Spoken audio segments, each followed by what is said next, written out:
This week, some people age really well and some don't. Same is true for cigars. The best Connecticut cigars, price increases, top cigars of 2021, and all the many, many lists that are trying to rank them, buying humidors and other cigar gifts. And was it a Peloton or a cigar? All that and more on this episode of the Stogie Geek Show. This is Security Weekly. For security professionals, by security professionals. Broadcasting live from G-Unit Studios in Rhode Island, it's the show where cigars burn slow, ashes fall fast, and cocktails flow steady. It's the Stogie Geek Show. Welcome, everyone, to the Stogie Geek Show. Joe and I are already silly. Oh, yeah. Joe Hozempa, a.k.a. Joe Hollywood, is here with me in studio. I'm fired up. So we also have Remote Drew, who is remote over in Texas. Look at you. You got some Stogie Geek swag going on in the background. Got my banner. Where are you? Yeah. Oh, yeah. I'm all set up for the Stogie Geek mobile lounge. Confidence. Confidence isn't walking into a room with your nose in the air, thinking you're better than anyone else. It's walking into a room and not having to compare yourself to anyone in the first place.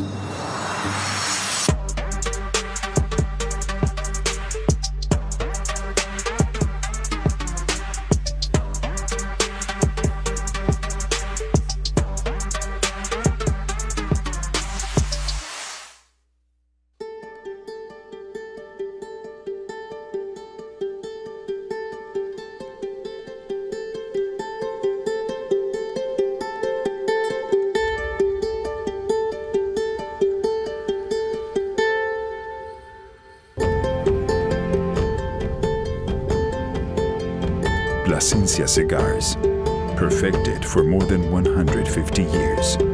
Yours to enjoy now. Havana Cigar Club, located in Warwick, Rhode Island, is a great place to enjoy a drink and a cigar. Stogie Geeks listeners can find a $5 off coupon on our website by clicking the HCC logo. Welcome, everyone, to the Stogie Geek Show. I'm your host, Paul Asadorian. Excited to be here today. Really excited about this cigar that I'm smoking as well, which we'll get into. To my left, Mr. Joe Hozempa is here with us. Joe, welcome. Hey, welcome everyone. Are you excited about the cigar I gave you? It's tasty. It's different. I always settle whenever I have an Opus. Settle in, take a deep breath, and enjoy the moment for sure. You know, yeah. I mean, the scary part is with once a month. When we do the show, I tend to dip into the collection and pull out something that I think is interesting. I've been sitting around for a while and kind of rare. So, Dr. Doug White is in the house joining us for this episode. Doug, welcome. Hi, it's good to be here. Nice to have you. Yeah. We hit you up with a Lancero because you tend to gravitate towards the larger ring gauge. So we gave Doug like a dainty little, like a number Lancero. 2 pencil here. So that's like the opposite of. Usually I have those 60 ring cigars. I did give up the like 80 ring cigars, but these, yeah. I mean, I don't feel worthy to like light this, but it's. Well, I delved into. So we'll get right into it, right? I delved into the Cigar Family Charitable Foundation box that usually comes. It's changed over the years, and every year is slightly different. This happens to be the 2015 Cigar Family CFCF, or some call it the Fun Box, the Fuente Fun Box, because you get 22 cigars. Some you get 2, some you get just 1. They're typically packaged in individual coffins for each cigar, and the packaging has varied over the years. This box was very elaborate. You can look it up online and find pictures of it. I'm sure I should have snapped a couple of pictures, but it's probably 60-ish% depleted at this point inside the box. Been smoking them. Not interesting. When we talk about aging, not all the cigars in there were of the Opus X or Forbidden X, Opus X Forbidden X kind of series cigars, which tend to age very well. Some of them were Angel Share, I want to say, in that box as well. So like I've smoked those because there's no point in aging them. Again, we'll talk more about that as the show goes on. This is roughly the 6-year time frame that these have been aging in my humidor, although probably like it came out in 2015 and I acquired it in late 2015 or early 2016, I believe. So it's been aging in my humidor for about five years or so, which I think is a magic time to smoke Opus X. Anytime between that 3 and 6 year. With Opus, the 5 is the sweet spot. 5 because years you and late. I probably 6 months ago, with our day jobs, you had shared it was like 6 or 7 year old ones, and we both came up with the same conclusion that they kind of aged out.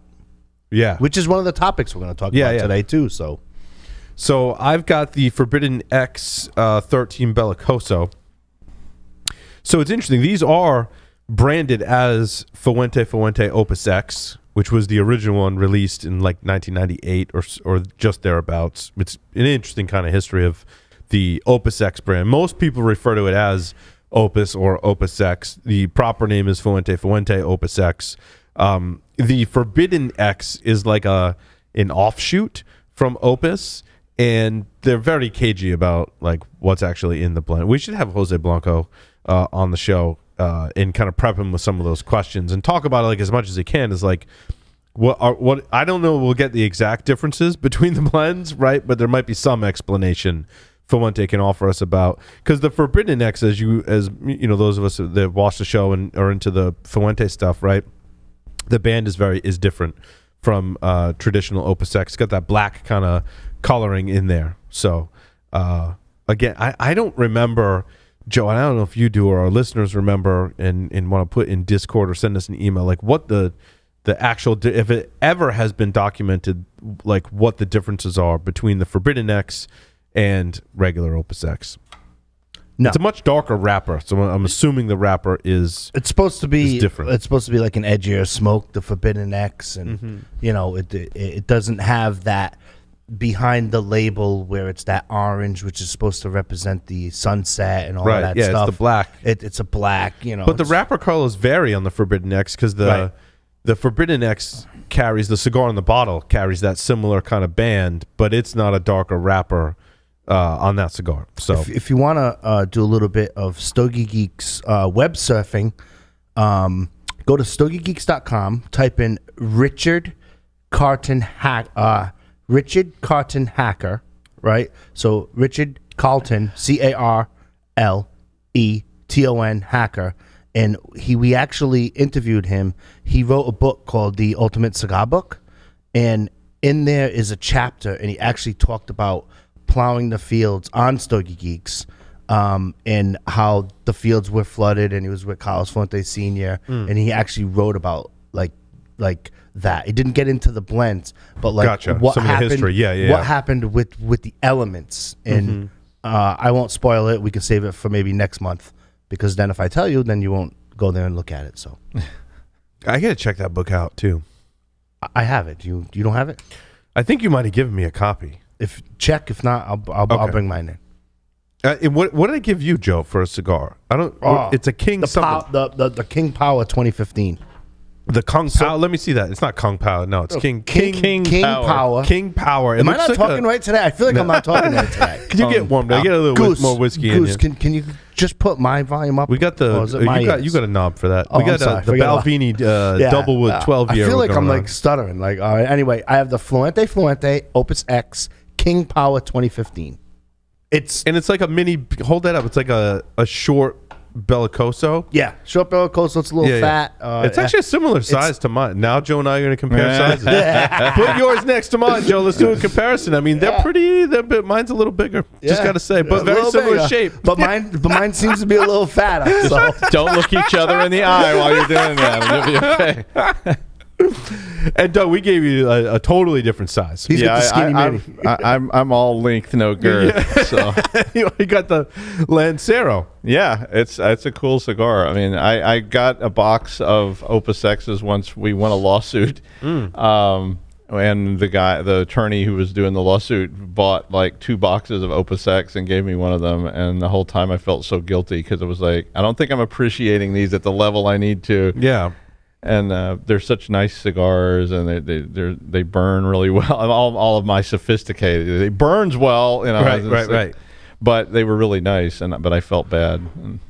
It truly is an experience when you have an Opus X, whichever one. Like you know, it's not I'm on my way to work. Let me smoke it. It's I like agree. Sit down, do a podcast if you have one. If not, sit down in a nice, comfortable chair and totally enjoy the experience. It seems like you should be sitting in a like semi-darkened room by yourself, listening to. You should definitely, focus on it. Yeah, I think is kind of Joe's point, right? It's definitely different than what you smoke every day, absolutely. unless you have a really lot of money.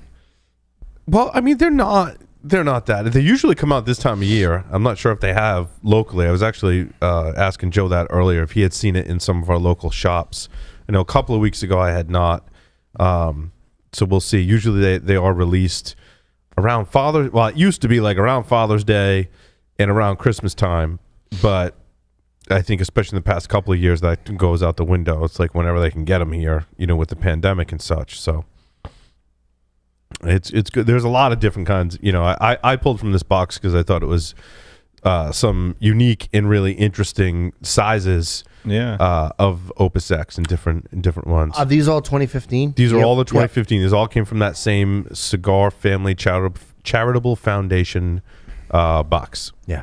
They have a couple different sets. They have that set, and then there's one that they do with Diamond Crown as well. It's dual box. Yes, for the charitable. And foundation. one is not great in there, and one's awesome. And I forget which. Well, first of all, side by each, as we say here in the Northeast, right? You have a Diamond Crown, and then you have an Opus X. Like you kind of need, they're two totally different. They're totally different sticks. Totally different, for sure. But they are good. Have you smoked anything interesting lately? I didn't put it together a list of what I've been smoking. I got some other topics that I want to delve into, but yes. I'm still kind of digging much of what I talked about last week. I think you and I were talking about HVC and how that's one of the few newer brands. I don't think newer blends, but certainly newer brands that has truly impressed both you and I think many in the cigar world. Yeah. Cigar smokers, I should say, right? Yeah. I think if you make a competing cigar, you're like, crap. I mean, there's a lot of appreciation and camaraderie, among cigar makers, but I think they knocked it out of the park. Yeah, sidebar, I mean, mid-January, around the 20s is when Cigar Aficionado posts the stick of the year. When they do the top 25, guarantee you HVC's in top 10. There's no question. I saw an HVC in one of these lists, which is the other reason I started mentioning it. It wasn't Cigar Journal. They all do. I mean, we used to do them here on Stogie Geeks too, right? Doug has experience with HVCs. Those are those Black Fridays. Yeah, from about a year those ago. are really, those are really nice. Yeah, you remember when I bought a box and you and I blew through them in and like 2 I weeks? smoked all of them. Yeah, I was just like, hey Joe, I'm gonna take like 12 of these. Yeah, that's the brand of what we're talking about. They just come out like once a year, so they're like those collectible kind of. That's why I didn't see this one. So I like the HVC Series A. I buy those by the box in, I forget which size that I buy them in. I think that blend comes in a few different sizes. They did an exclusive for Famous Smoke. And I'm not sure if it's just a size difference or if it's a blend difference. The regular band looks exactly the same from the Series A. They just added a band on the foot for Famous Smoke. But when I saw that reminded me that is definitely one of the cigars I've been digging lately. Is that specifically the Series A, also the 500th, right? Is there other one? Yeah. That we talked about last time. Yep, that's good too. They have a 20th anniversary. It's okay. I think it needs a little bit of aging. The Black Fridays came out. I always save one, so I had my 2020. Yeah, I haven't smoked that one yet. Well, I had my 2020 this week. Yeah. And made my notes, and then the 2021's, it's already out. Locally, a lot of shops didn't hop on it, and I wonder why. And it's probably a buy-in thing, or it could be a supply chain. I didn't get to those points in my conversations with them. Yeah, I think that's the thing we've talked about, right? Some cigars do well in some shops and not others. Right. I know at Mr. J's Havana Smoke Shop, HVC does really well, and that's because Stogie Santa works there, and he's always like, hey, you got to try this one, right? Like, I was going to say, I bet a lot of that's about anything new people don't buy, right? I mean, so unless you've got somebody on site that's pushing it, right, and saying, here, give this a try, because I see tons of people come into humidors and they're saying, give me a recommendation. And if what do you call the person who runs? It's not a sommelier. I mean, there is a start. Depends what shop it is. Yeah, I have heard where the term cigar sommelier kind of. Yeah. Okay. They have the same for wine. I believe the same title for whiskey. Yeah, I know some people that even in security actually were like getting their certification to become a whiskey sommelier. Well, I did hear that. Yeah, but I think if that person comes in and pushes something, especially if it's something good, and they're not just pushing something to get rid of it, or it's something new that you just wouldn't normally try, you get a lot more sales for stuff like that than if it's just sitting on a shelf somewhere and people go, well, I could buy what I always buy, or I could do. Here's this other new thing I don't know anything about. You need the cigar curmudgeon. Yeah, that works at the shop. Yep. That has and this is Stogie Santa, right? Not to say that he's a jerk, like he's an awesome guy, he's a good friend of mine, love him to death, and he's super nice, but he is curmudgeon-y in the sense that he's very particular about cigars, but also you couple that with the number of cigars that like someone in his position in that shop has to try on a regular basis. Right. So like if you work at a cigar shop, and I think Joe and I have certainly witnessed this, right?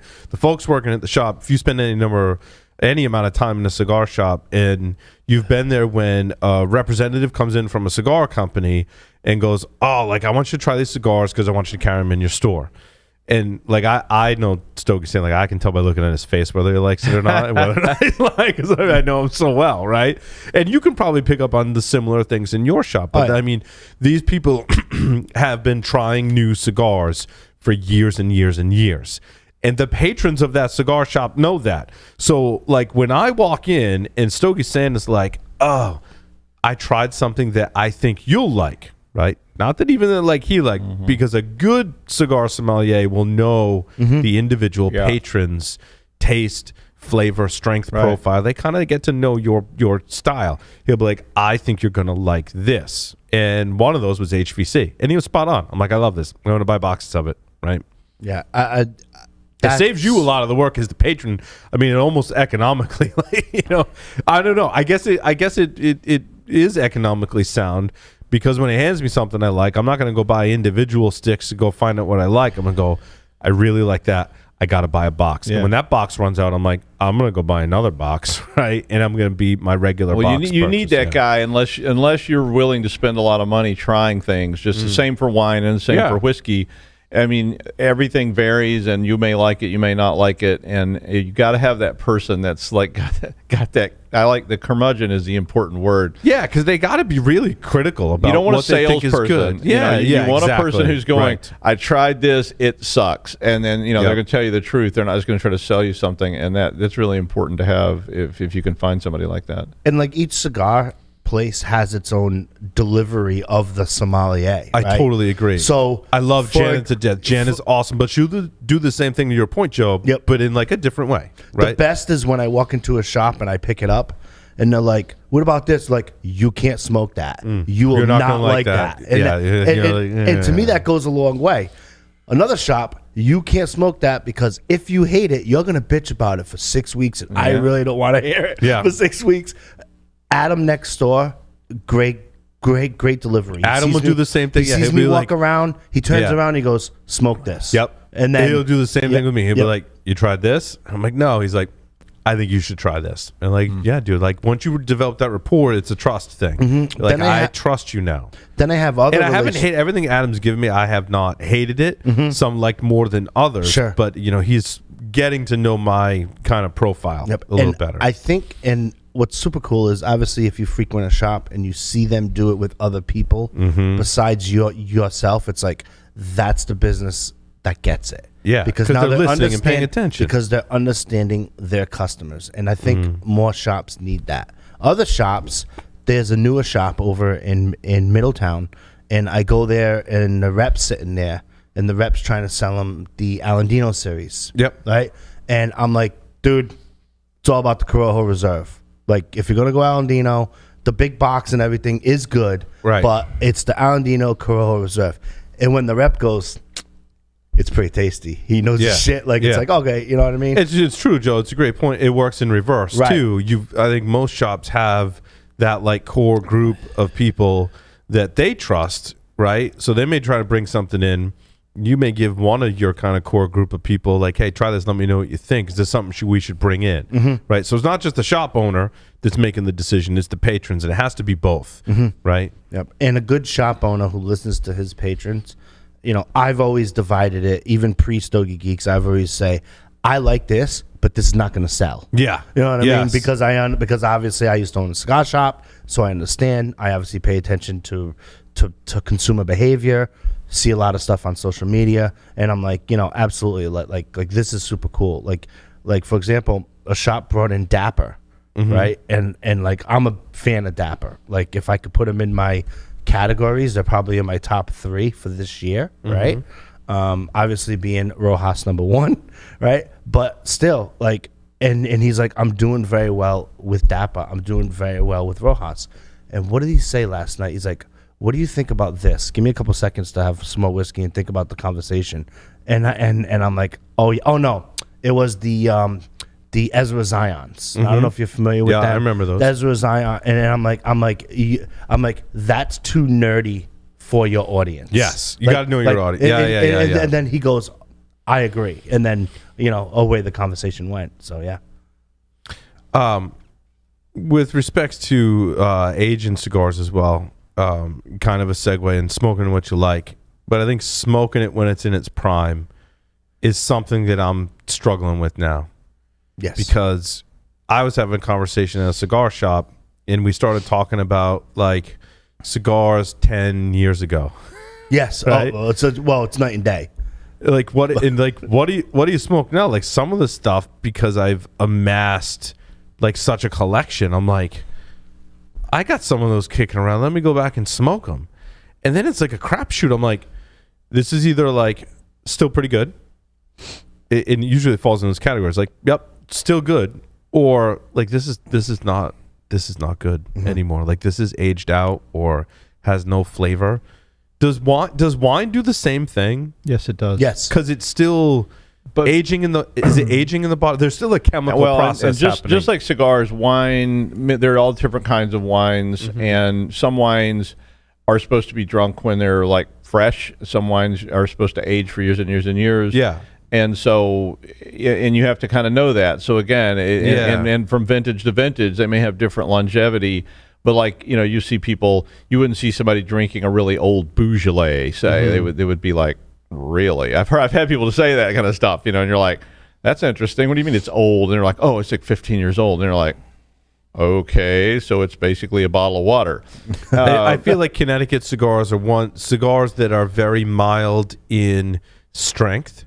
Not just Connecticut's, right? But any cigar that's kind of mild in strength, as it ages, it's going to kind of mellow out over time. And that's not a hard and fast rule. So you typically wouldn't age your box of Connecticut's that are pretty mild, because when you smoke them 15 years from now, it's going to be like smoking air. Yeah. The equivalent of drinking water with, you know, when you mention wine.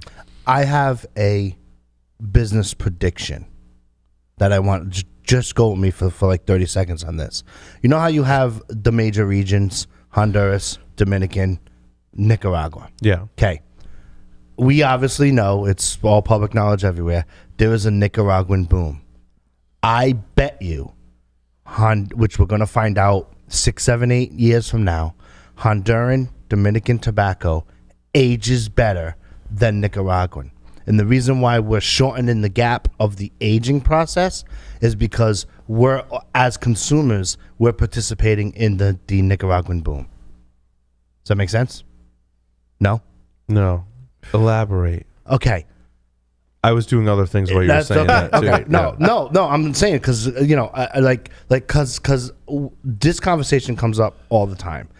Why 10 years from now was I so fascinated with these brands, right? Whatever they are. And then now it's like you have to smoke them now or like 3 months from now, but you wouldn't let them age, say, more than 2 years. And I'm thinking because most of the cigars that we're consuming now as consumers are Nicaraguan. Because if you go into anyone's humidor from a retail space, 70, that's my number, 70% is a Nicaraguan-based cigar. What I'm saying is that if you get a Dominican cigar or a Honduran cigar, it ages a little bit better. So that timeline might not be 2 years. It could be 4 to 6 years. I think that depends on the blend, not necessarily the origin, right? Okay. I really do. You know, because like whenever we talk about aging, we're not mentioning HVC, Tatuaje, Viaje, Falto. Like we're mentioning like those classic, La you and I were talking about like the La Roras, mention more of the classic, or most of the classic. Which, if you're looking at the region, in my opinion, it's there. Yeah, I don't think there's hard and fast rules. I think all cigars, much like wines, age very differently, and it's hard to. I mean, because you could have a cigar that comes out of a Dominican cigar manufacturer, but maybe it's got some Nicaraguan tobacco in it. Maybe it's got some different primings in it, Lancero primings, which are very strong, which can withstand that aging process and still have some flavor left in it after 10 years, right? So I think it depends on a number of factors, which is why I wanted to bring it up, because I think there are no hard and fast rules. In a cigar that was great in 2011, so EPC Carrillo Edición Limitada 2011 was called the Dark Ritual. Yep. And I was like, I bought a box, and like I didn't want to smoke the whole thing. I wanted to for whatever reason, I wanted to let them age. And then I was talking to some of my friends, and they're like, yeah, you should smoke those now, because they're like, it ain't getting any better, and in fact, it's on a downward swing. And like, you don't know that unless you've sat on them, aged them, and smoked them throughout time. Well, yeah, I was going to ask, as a person who doesn't have the deep knowledge you do, when you do buy something, how do you know how long you should age it? I mean, if you buy a box of cigars, and if I order, because I mean, so I buy a box of cigars this afternoon, and I don't know that much about it. How do I know when I open the box that I shouldn't smoke these? I should put them away for 5-6 years, or I should smoke a hell of these and they should be done this week. That's a good question. I think there's two. I think there's two that you can put in the I can tell you exactly which ones and roughly how long you should age them before you should smoke all of them before a certain time. I think Cuban cigars in general age pretty well. I think you can let those sit, and it's something with the tobacco. I mean, we've talked about aged Cuban cigars. I think once you get past 15, 20 years, this rule doesn't apply, but I think you can put Cuban cigars away for a pretty long time and you're good. 10, 15 years, sometimes even longer. They just don't seem to lose a lot of their characteristics and flavor over that period of time. Opus X, just from smoking them, as long as we have, I think we can tell you 5-6 years is the kind of the peak. Anytime between 3 years and 5-6 might be pushing it. That's the time to smoke them. Pretty much anything else, it's tough. I mean, some other people might have formulas, and I'd love to hear from our audience on this one, right? But I think anything else, it's tough to have that prescription other than you smoke them when you first get them, right? That's maybe when you smoke one and determine whether you want to buy a box. And then something I've been really bad at is going back and checking in on it. How's it doing after 6 months, a year, 2 or 3 years, right? And you may hit that point where you can be like, I really like the way it's smoking now. It's a lot less intensity. I can tell it's lost some since the first time I smoked it. And it might be on the downward swing, and then I got to dig in and smoke that one. Well, so you'd almost need multiple humidors, so at least this is what I do with wine. So I have a wine rack that's where this is wine we're going to drink. Yes. Right? So this is wine that's sitting here that we should drink, and it's got your Beaujolais, and it's got your your Pinot Grigios or somewhat just sitting there. There's stuff you buy it and you drink it when you get it. Yeah. But then I've also got a rack down in the basement that's stuff that's probably should sit for a while. So now you've got you have your Bordeaux's and your Burgundies and stuff like that you might want to let sit for, I don't know, a long time maybe. And then I've got my deep storage This is where I put bottles that I don't plan to drink. Like I may never open that. Like I have a bottle that's from 1963 of port. Sure. And I don't know if I could ever bring myself to open it. It may have already gone, because I only have one. So I can't open one and see how it's doing. It's like it's all or nothing, and then I can never bring myself to open. But I think you almost need some different humidors to put stuff in, so that you don't see it and smoke it anyway. Right. Because that would be my thing. It was just like, okay, I'm smoke this, and it's like, oh, I was planning to age that for 5 years.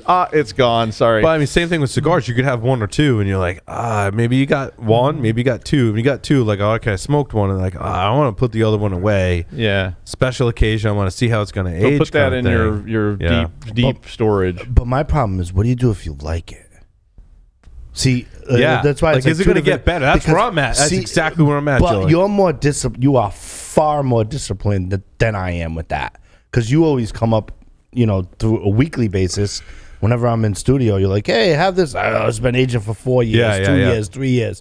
Me, I'm like, "Yeah, it's been aging for like 45 minutes. I just bought it next." Yeah, that sounds more like my thing. It's just like I got a box of these, and I smoked them all this week. So yeah, like Paul's disciplined like that. Like it's with cigars, not with whiskey. Sure, but Nothing it's like, lasts. Not that whiskey's aging in the bottle, but like with whiskey, like if it's in my house, like it's going. I'm drinking it. But I do like to keep cognac, because even though it doesn't really age in the bottle, I just like to keep it because it's so good, and you may never get it again. And it's like I don't buy like cases of cognac. I couldn't afford it. So if I have a bottle, like I have some bottles of cognac that have been sitting down there for years and years and years and years, I just can't bring myself to open them. I agree. Yep. I always like, I'll save this for a special occasion, and it's like, my wife's like, "Hey, our daughter was born." I'm like, nah, I'm like, it's Tuesday. Let's do some drinking. right. Dude, I'm very notorious for that. Like, just and then if I like it, like I'm screwed, because then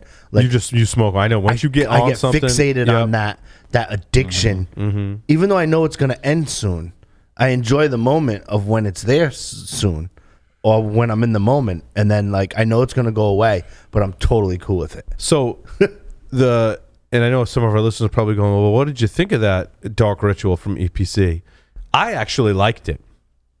I thought it was perhaps not as good as when I first was smoking them, but I thought it was pretty amazing. It was dialed back. Like some of that flavor profile did kind of age out, but enough of it was there that I think this was the recommendation from my friends that were like, smoke it now. And I think they were kind of leaning towards like, it might be aged out, but I was like, if you've still got these, my advice is to smoke them all right now and enjoy them, because I think they're still good now. If you wait another year or more, it could be a disastrous. It could be like drinking the wine that tastes like water now. I think it's a good analogy. And we've all done that. I mean, we've all had stuff that aged out, and it's very sad when you have something and you say, I waited too long. Right. Or something that you age and you're like, this is going to be great with age, and you age it, and it's not necessarily aged out. Like, it still has flavors, but they're the same flavors that you weren't really could have had right up front. Yeah, that you could have had right up front. Yeah. And that's where I'm at with this Oasis friggin' level cigar that we rated in 2014 when they came out, and that's the La Aurora 100 Años Edición Especial. These were Robustos, not short Robustos, regular Robustos, dark oily wrapper.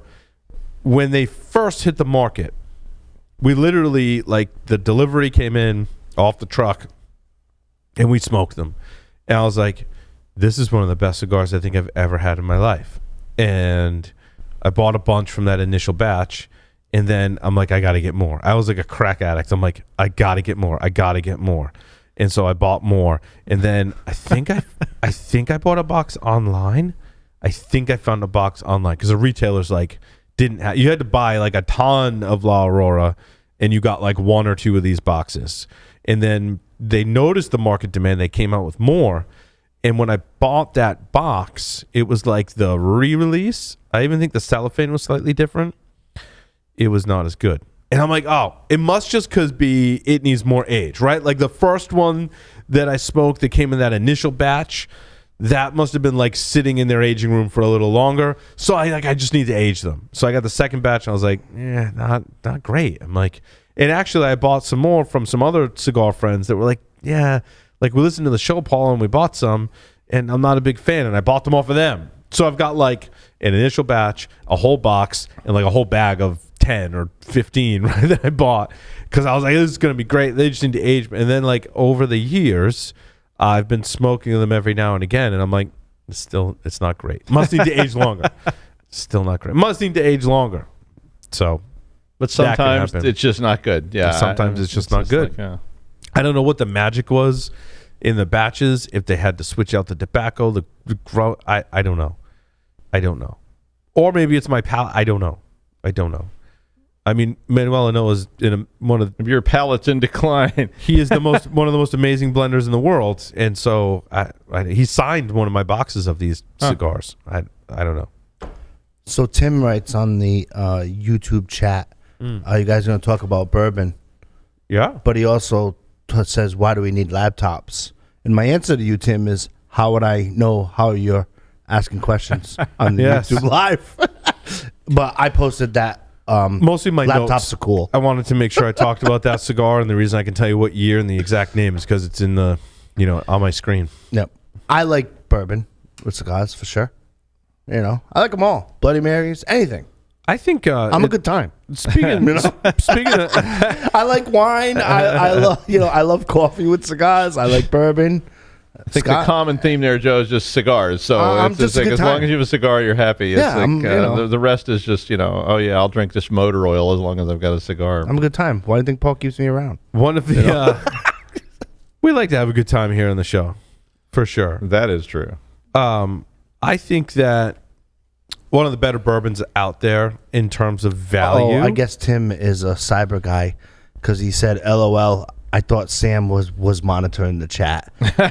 Sam does not monitor this chat at all, Tim. There you go. Go ahead. Which one is it? It wouldn't be.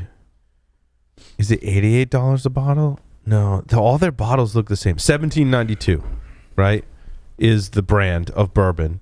Yeah. The bottle is absolutely beautiful, and I'm trying to think of which one that I buy. That is maybe. It's got to be the full proof. It's not because it's not $100 a bottle. It's got to be the $47, maybe $89 a bottle. One of those is the one that I buy all the time.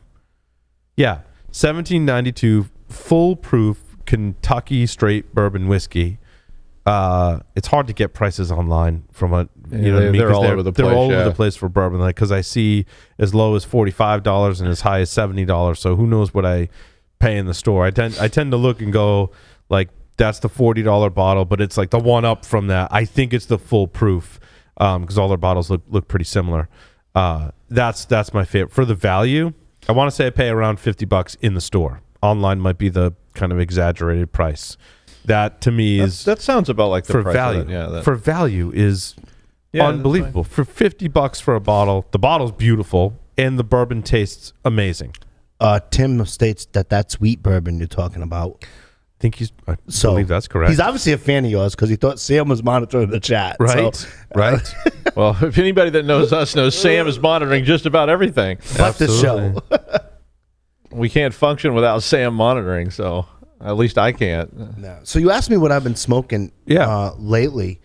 You know how Falto has come up with the one size limited runs for all of his stuff? He's actually produced a cigar that is quote unquote available in different sizes. It's available next door. It's very tasty. That's all I gotta say. Interesting. And the only reason why I don't know the name is because it's that classic case of I walked in, Adam hands to you. He handed it to me. Yep. I cut it. I didn't think about it. I had it, and then I bought it again, and I liked it again. So I'll get back to. I'll put that on Discord or something. But yeah, I gotta try that now. which I think is fascinating because now it's available in 3 different sizes, which is interesting because if you follow Louis Falto, which we've had him as an interview on the show, and you and I interviewed way back in 2017 someone from Falto as well, where they do the one blend, one size. Now they kind of it's the first when they changed their business model. Nice. So interesting. And they have a Lancero, which I suggest a Lancero. Yeah, how you liking that Lancero, Doug? It's very nice. I mean, It's different, right? Yeah, it It's is different, small, but right? it's a really. These are just such nice cigars anyway. Though you can hardly go wrong, I think. But How's your King Power? I had like not heard of that size before. It's Looks like it's producing a good amount of smoke. Yeah, smoke's awesome. Retrohale, you get that white pepper. It's super tasty. Lingers, burns slow. Totally enjoying it. The Forbidden X is really awesome. I mean, 6 years into aging, I mean, it still actually burns a little on the retrohale, to be quite honest. When I do got the some punch to it, retrohale, yeah. it gets there. But it's just very I think we're tasty. smoking these at the right time. It's hard to know. Which is that, well, in this case, it'd be 6 years, right? Yeah, 20, yeah. roughly 6 years. So 6 years. So anything over 6 years, because we've smoked Opus X over 6 years of multiple sizes Yes. and multiple blends off camera during our normal business days. And again, we're like, he's kind of aged out. And you can really tell because even when you retrohale, you get like no tingle, you get like no substance from the smoke. You get no lingering effect. On my palate, that's how I could tell the difference, where I get like no lingering effect of the taste. Yeah. You know? You know what's interesting, too, is we, years ago, smoked something from the original Opus. Like, when it was first released in 98, sometime in the 90s. It was like 97. That was when I got the box with the attorney. He was like, "This is the most expensive cigar." He didn't know anything about cigars either. But it was so like this cigar had been like aged for almost 20 years, maybe 18-ish years. And it was interesting, and we've talked about this in the past, like the first third, even a little less than the first third, was like amazing. Like all you got from that was this amazing flavor. Like it was part cinnamon, a little bit of cedar and sweetness, and I was like, oh, this is amazing. And then at the like drop of a hat, all of a sudden that went away and the rest of the cigar tasted pretty much like air. Now that's something you can't replicate in wine, right? Well, perhaps. Yeah, I mean, you have different. I mean, you have like the initial taste, and then like do they call it it's not the aftertaste, right? But it's after you take the sip and you swallow it. Yeah. Then there's that. It's a different flavor but that you get. That would be pretty consistent, I think. It would be through consistent a whole glass throughout of the glass. wine. Yeah, Right, it's not correct. like the first third of the glass was good, and then it kind of went downhill. You should let it air out and open up. Oh too. yeah, no, absolutely. Yeah, but the same for whiskey. Yeah. Really, it's a good idea. Beer too, you think? I don't know much about beer. I don't think beer. I mean, people decant whiskey. I mean, so yes. they definitely decant it and let it air out, and that does bring. I think that brings additional flavor out of it. Unless it's awful. What do you mean by decant it? They put it in a decanter. They take it out of the bottle. Yeah, take it out of the bottle and you put it in another bottle to let it breathe, and it only has like a stopper on it. I've seen them use it like fancy decanters like they use for wine that like swirl it and all kinds of stuff and aerate it and all kinds of things. Because the decanter, I was thinking about that too. Like it's not a proper seal. When you drop the glass top in the seal, like it lets some air in. Right. So that should be like the one that you're drinking. But it's the process of decanting is where the air gets introduced anyway. When you that's pour the whole aeration. bottle. I see. Okay. And then they let wine let it circulate in the air for a while, and it opens it up. I don't think that translates necessarily to cigars. I mean, you some people do say you should take a cigar out of the humidor and let it kind of acclimate. Mm-hmm. Probably to the temperature. I mean, maybe just even the humidity and temperature of the room. Yeah. So it's not as damp, kind of as much humidity as you would have it. Don't in the wait humidor. too long. Jeff and I were smoking those cigars out in South Dakota that time, and they were freezing. Yes. Yeah, because the cold will. Mine was freezing because it was like minus 15 degrees, and we were using Wyoming whiskey to keep us from freezing to death in that little lean-to. And only with Jeff. You know. The only thing I noticed with beer, if you ever go to like a craft beer place, where when you order a drink and they pour it in the cup, they take the cup upside down and they pour it, and then like warm water swishes the glass. Yep. And then they pour it, and that's similar to. And I was at a whiskey and a scotch event where if you take like an eyedropper and just put like a drop of water, it opens it up, and it opens it up. But I don't know if that's suspect or show. I had some really good beer, and I bought a bunch of it. My friend, I happened to catch him. Ironically enough, we're dropping our kids off at school. He's like, dude, I'm going to Trillium Brewery today. And so I actually handed him $100. Like, whatever you want to get, right? Because I'm like, I'm not going to make that trek, especially this week. It's like, I'm going there. And dropped it off last night. I had one of their IPAs last night. Amazing. Yeah. Like the breweries that my friend John will choose make the IPAs the way they're supposed to be made. It's like really I really don't drink a lot of IPAs other than if like John's going to one of the breweries and I'm like, yeah, get me some IPA because it just has this like fruitiness to it. It's not overly hoppy. It's very well balanced. I'm like, that's really good. Yeah, those are good. I mean, we were on the last. It was 2 weeks ago on the show. We were drinking some really good stuff too. There's like coffee, some kind of. Oh yeah, we had the Smug. coffee. It was a Smug coffee peanut butter. Coffee peanut butter. Yeah, Coffee yeah, peanut. yeah. And Which actually, sounds absolutely horrible. It but does, it's but awesome. I tell you what, it goes good with cigars. It was Because good. Really you good, know, yeah. chocolate and peanut butter is like a great pairing. Like that But it just flavor doesn't sound like profile. something you want in an alcoholic beverage. I think chocolate goes well with cigars, and peanut butter does. goes well with chocolate, and wine as well. I like Yeah, it can. Depends on what you're drinking, but yeah. cheese. Not so much with cigars, but Yeah. cheese with the wine Cheese and with beer wine and is- beer. Yeah. But all that stuff's you have to get the right stuff. You have to make the right matches. Or, I agree. I mean, if you take like a really stinky cheese and you put it up there, you know, with like a really delicate wine, it's just gonna blow it. It's just like with anything, it's gonna blow it right out of the that's water. general and- pairing advice for Yeah, any for kind anything, of booze, yeah. cheese, or cigar, just food. It's like don't food, booze, and cigars. Right, you got to make the right. Don't put raw garlic on your truffles. Well, we're going to the game dinner. Yeah. That's a similar kind of thing because I It find is. those meats go really well. Well, yeah, with because they're cigars. strong and they go well with the smoke and all that. And Right. it's just, Do we drink whiskey or wine or both? I mean, it doesn't hope- really. Well, they probably have courses. I mean, all the game Yeah. dinners I've ever been to, they had multiple courses, and some of them had whiskeys, some of them had wines, some of them had water, and then they had cigars with every course that were different strengths, and right. it was a lot of fun. I like those things. Another cigar. Have you guys had the 858 sun-grown Rosado? Rosado sun-grown? Yeah. Oh. Yeah. Now, I want to say, because that... Super tasty. All right, so this post that I'm looking at goes back to 2013, right? And I want to say Mark Jr. at the time, who was a host on this show, and a good friend, had some 858 Rosados. And he's like, dude, you never had one? I'm like, dude, I've never seen that cigar. Like, it's so limited. I've never seen that cigar in my life. I've read about it, but I've never seen it. He's like, all right, I think we traded for one, right? Because I had some stuff that he wanted to smoke. I'm like, I'll trade you for it, absolutely. So we traded. And I think the one he gave me was really aged, right? Because they don't come out very often, and he had inherited some, and he's like, this has been sitting for a long time. Now, they recently released them. Like, they seem to be, like, there was a run of them this year. I talked about it last week, where I got quite a few, like more than I've ever had imagined myself having in my lifetime. I have 15 or so right now, roughly. I actually like these when they're not aged, more so than when they're aged. I don't think they're bad when they're aged, but like if I were to smoke them, I would want them. I think they're smoking fantastic right now. There's no need to age them.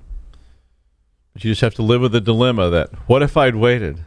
Yes, that's and you're spot on. That's the other aspect of this conversation is like, I won't know what they'll smoke like, or the wine will taste like, or the beer will taste like. If I consume it all now, I'll never know. So, And that varies per batch too. Like the batch of 858 that was aged, I smoked in roughly 2013. I mean, there's slight differences. I mean, what you want to pretend that like cigar blends are cigar blends, but there's slight differences in them. Will this like year's release be the same or different once I age it? That's hard. well, when we I talk think about my other things. philosophy is: are you enjoying it? Yes. If you are, just enjoy it, because who knows? If you want to save everything in a box somewhere, yeah, that's nice and all, but hey, what the hell? I also want to say one last note on the aging thing. Viaje had some like really amazing releases back probably in the same time frame around 2013. I wonder if any of them got that Oasis rating. There were some that I thought were Oasis kind of level cigars. and I don't remember which ones they are. They're on our website. If we did rank one Oasis, Skull and Bones. Okay, so take the Skull and Bones Daisy Cutter. Absolutely. You know, that was an Oasis level cigar when it came out. Probably held that rating for quite some time and with aged. I think I had one, and by the time someone had it was the same thing. Someone had like traded me for it, right? Because it had been released 6 years ago and not released again. And I'm like, God, maybe it was released again, but it was a different blend, right? And so the original Daisy Cutter, I think I traded someone for, and I was like, that's really good, but they're like, it was even better when it first came out. And a lot of that older Viaje stuff that I've smoked, they had those double torpedoes. They've had a lot of releases, right? It's just, it hasn't, I smoke them now. Like I didn't notice that it had gotten any better. The age had been really, truly kind. Not to say they're bad cigars or, you know, whatever, but yeah. Yeah, I used to be such a fan when I first came here. You know, there wasn't a show where I couldn't. Well, I've given you a lot of my older Viaje stuff too, and like you haven't been like overly impressed. No, either. because there wasn't a show that I couldn't mention Tatuaje or Viaje for a long time, like back in 2017. And now it's like I've tried some of the new stuff for this year, and it's good. But like last year, they came out with like the birthday cake and whatnot, and I'm like, yeah, you know, it's good. Jason Albuquerque posted the HVC hot cake on our Discord. Yes, and that's a great stick, great size. Small little Robustos, the little firecrackers. Oh, I had one of those. Those are good. I like those a lot. I bought a box of those. Put those in and there. And of course, if Joe brought it in, I smoke it all. You've blown through a lot of HVC stuff. Pedro Millennium was another one that didn't age well. That I think aged up to a certain point, and like by the time I got to one, because like you read about these cigars, it was released in 2000, right? The Millennium Edition is sometimes is referred to as, and like you talk to like your cigar friends that were smoking in that time. That was before I was like really into cigars, right? I mean, I was smoking cigars, but not like as many as I smoke now, and into the different brands, and have my own. I even had my own humidor at that point, but maybe I did, but I wasn't into collecting. So like I'd talk to people, and they're like, Pedro Millennium was one of the best cigars ever released. And by the time I traded for one, was probably in the 2013-ish time frame, and I smoked, and they're like, it was way better when it first came out. Like it definitely, it was still good, but it was, you know, not what it was when it first came out. I'll tell you what did age well. It was about a month ago. You gave me a pork tenderloin. Yeah, that was from when I like started the show. So 2017, right? Yeah, we had to go to an event to get that pack. Yeah, perfect. Still good. Totally aged well. We should probably smoke all those now and probably not sit on them. I agree. Because that's what I'll do. I'll get something like rare that's really good, and I'll be like, I don't want to smoke it. Like I want to have these for the rest of my life. And I think the realization I'm coming to now is that fucking let's smoke them. That's the F off section. They're in the F off section. I think that should be opened up today after the show. Yeah, I'll take that to heart. I think we should open that up today, and we should smoke them. Let's go smoke some pork tenderloins. Sure. Because you gave it to me, and of course, in true Joe fashion, oh, let me smoke this now. And I'm like, no reason to wait. There's no reason. I'm like, dude, this freaking thing. I'm like, you got one of them. What are you gonna do? Put it in the humidor and stare at it, right? I mean, I've got a few left in the bundle, and I've just been staring at them. Like, oh, those are. I think your thinking is like with Doug's wine cellar. You go in there and you look at it once in a while. Like, yeah, I'm aging though. It's gonna be amazing. Like when I decide to drink that wine or smoke that cigar, it is gonna be even more amazing than when I first had it. And I guess the whole purpose of this, little segment is. That's not the case all the time. It's just not. It's not. Yeah. You know that feeling when you're not smoking cigars and your eyes roll in the back of your head? That's the pork tenderloin. Yeah. For me, I'm like, this freaking cigar. I'm like, because I have this conversation weekly wherever I go. What's your favorite non-Cuban cigar? And I tell people it's a unicorn now because it's $52 on the street now if you want to buy them. They're aged. Right, and I'm like, it's the Twilight Pork tenderloin. Like, are they really worth it? I'm like, yeah. And people have emailed me like, yeah, dude, like that's a really good cigar. So Jason's already called it. January Stogie Geeks. We're all gonna smoke pork tenderloins. Oh, wait, January? You mean February? Oh, no, January. No, we're doing one in January. Oh, yeah. I'm sorry. So we're on a monthly cadence. We're I'm doing sorry. January. I'm doing bookings for January and February. Jason's so my in the mind, chat. I'm already. Yeah, a couple of our other hosts were under the weather. Adrian was busy trying to get some deliverables out. And Bill and Jason were under the weather this week. So Jason's in the chat, jonesing for a cigar, I'm sure, and going, like in January, Tatuaje, and we'll smoke pork tenderloins. I'm down with that. I'm down with that. I'll be there. Yeah, We're doing the show That's one of your January favorite- 2nd. We're pushing the agenda up, and then there you go. Joe's gonna be ahead January 1st. Going, I thought we were doing Stogie Geeks today. I'm smoking a pork tenderloin. What are you talking about? It's January. It's January. Let's smoke them. Yeah. I got a 7-month-old, so I'm up at 550. There you go. And a 3-year-old. No, that was good. I think that's some sound advice that in talking with my friends, I had realized that I let stuff sit for too long. You know, I think the other kind of fear with that is like I'm going to smoke all the cigars in my humidor or something, right? I think as long as you're acquiring some new stuff that you can age, you can safely go back and smoke the older stuff, right? And getting the newer stuff it'll be a little stressful for me. I'm like, if I smoke this older Opus and I'm not replacing it with newer ones, like I get a little like anxiety. But I think I'm over it now. How many do you have?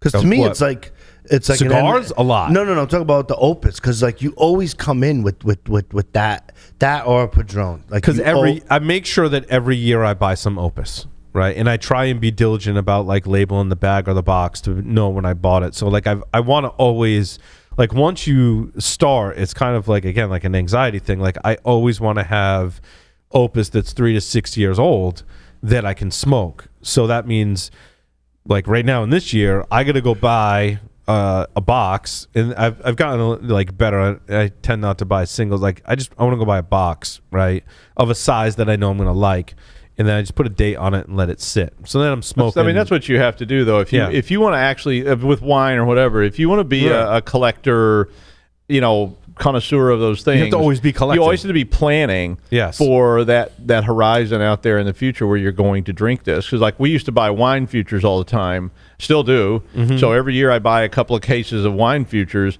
and when I get those cases, those go in there and they sit for depending on what it is, they're going to sit for a while. But just like you're doing with the cigars, you're always replenishing that stuff that's coming off the top, and you can go down and move it and say, I'm going to move these should probably be drunk now. But you do get in that trap of not wanting to drink things you like a lot, and you get down to those last couple of bottles and go, oh, I don't want to open this, because I opened a bottle of wine not too long ago that was like, oh, this is the last one of these.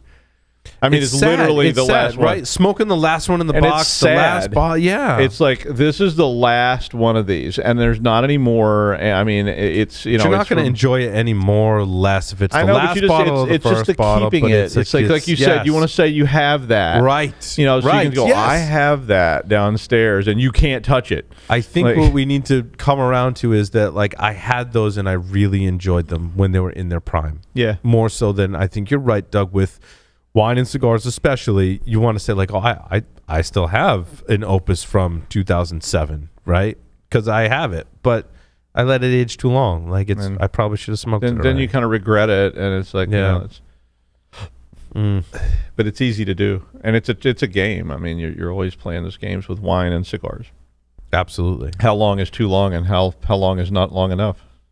See, pipe tobacco is different, right? I have pipe tobacco from my shop when I closed in 2003. I have some Davidoff pipe tobacco that's from like it- a really long, and like as much as I smoke a pipe, I bought 1 tin of Davidoff pipe tobacco because Stogie Santa had some laying around, had fallen behind the shelf kind of thing, and that's the only one. But I like if to you put smoke. if you sealed cigars, if you sealed them, you didn't put them in a humidor, you actually sealed them like pipe tobacco is sealed, I bet they would keep a lot longer. I bet if you had a container like you put pipe tobacco in that's airtight. I don't know. I mean, I'm just saying.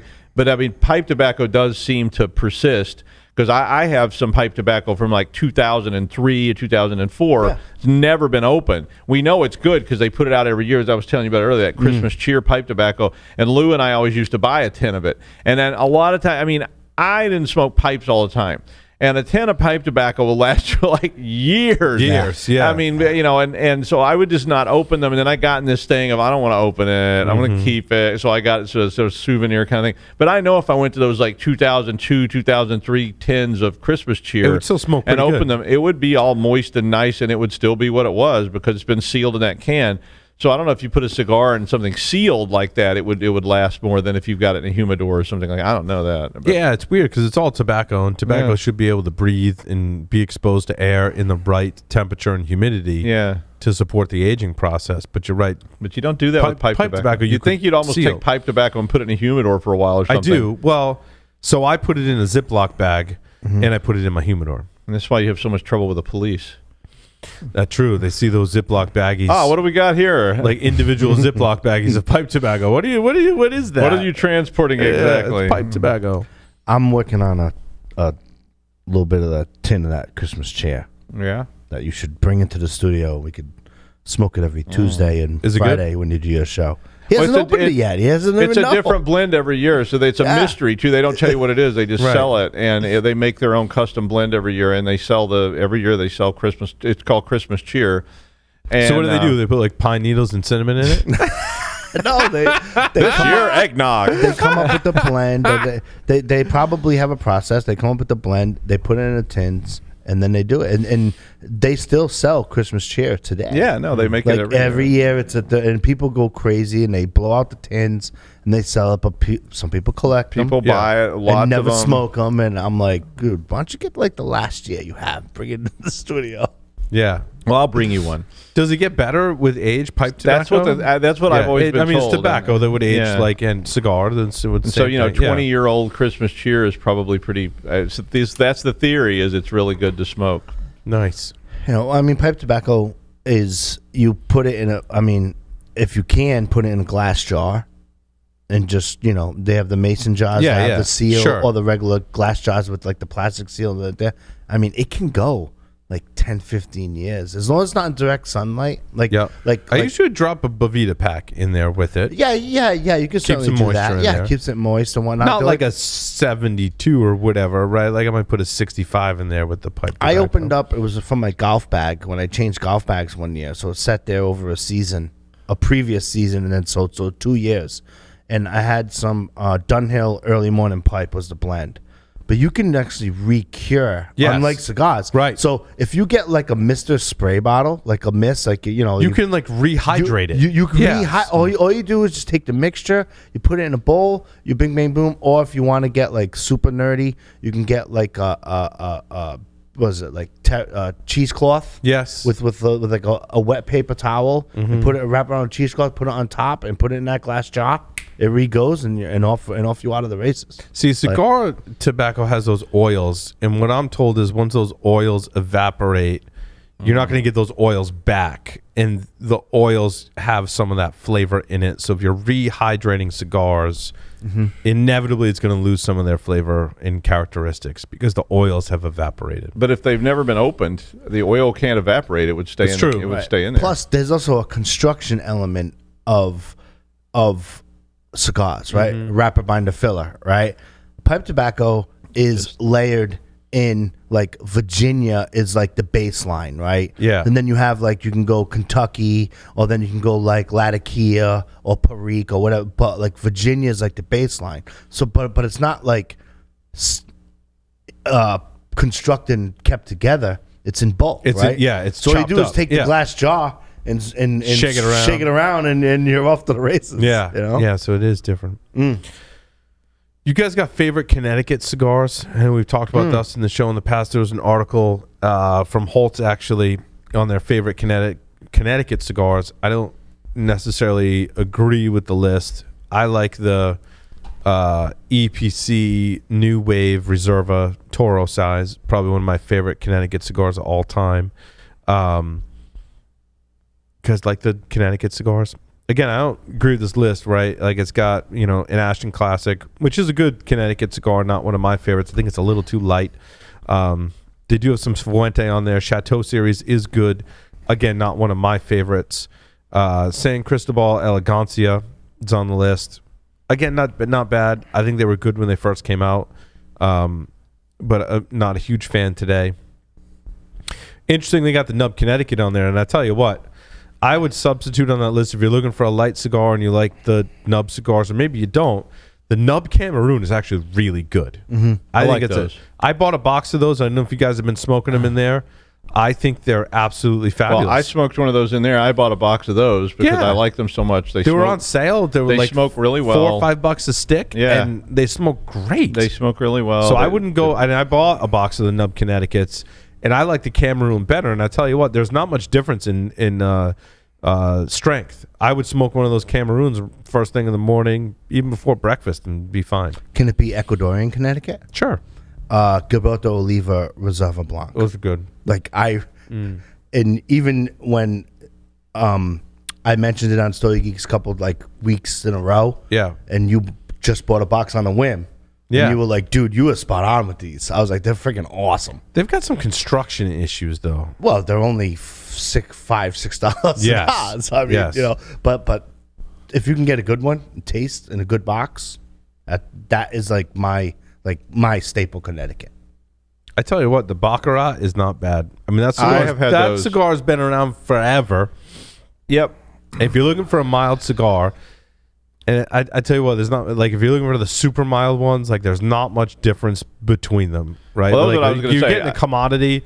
Baccarats have that sweet cap, and they're not. I have a box of Baccarat that for knocking I bought. around in the morning. Like if I get Yep. in the studio first thing, haven't had breakfast, and I want something I can just knock around. If I leave it in the ashtray or whatever, you know, that kind of style cigar.